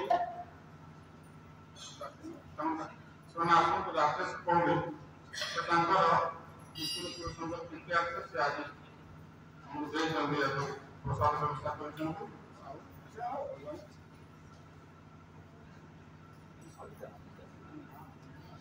ଆଉ ଜଣେ ସବିତା ମାତାଜୀ ବୋଲି ସେ ବି ତାଙ୍କର ପିତୃପୁରୁଷଙ୍କର ଉଦ୍ଦେଶ୍ୟରେ ସେ ବି ଆମକୁ ପ୍ରସାଦ ଦେଇଛନ୍ତି ତେଣୁ ସେ ଆଜି ଆସିପାରୁନାହାନ୍ତି ଆମେ ସମସ୍ତେ ତାଙ୍କର ପିତୃପୁରୁଷ ବିଦ୍ୟାର୍ଥେ ଦର୍ଶନ ସାଙ୍ଗେ ସମସ୍ତଙ୍କର ପିତୃପୁରୁଷ ବିଦ୍ୟାର୍ଥେ ଗଲେ ନାମ କରିବା ଏବଂ ଭଗବାନଙ୍କ ସାମ୍ନାକୁ ଯାଇକି ଏବେ କିଛି ସମୟ କୀର୍ତ୍ତନ କରିବା ତାପରେ ଆମେ ଯେଉଁମାନେ ଚାହିଁବେ ସେମାନେ ଯାଇକି ଶ୍ରାଦ୍ଧ ସେତୁରେ ବ୍ୟବସ୍ଥା କରି ସେମାନେ ଦେଇବେ ଏବଂ ତାପରେ ସେମାନେ ପ୍ରସାଦ ପାଇବେ ହରେ କୃଷ୍ଣ ହରେ କୃଷ୍ଣ ହରେ କୃଷ୍ଣ କୃଷ୍ଣ କୃଷ୍ଣ ହରେ ହରେ ହରେ ରାମ ରାମ ରାମ ହରେ ହରେ ସମସ୍ତଙ୍କୁ ବହୁତ ବହୁତ ଧନ୍ୟବାଦ ସମସ୍ତେ ଡିସିପ୍ଲିନ ମେଣ୍ଟେନ କରି ଆମର କଥା ସୁଯୋଗ ଆମକୁ ଦେଇଛନ୍ତି ଏବଂ ଆମର ସନ୍ତର୍କ ସେମାନଙ୍କୁ ବହୁତ ବହୁତ ଧନ୍ୟବାଦ।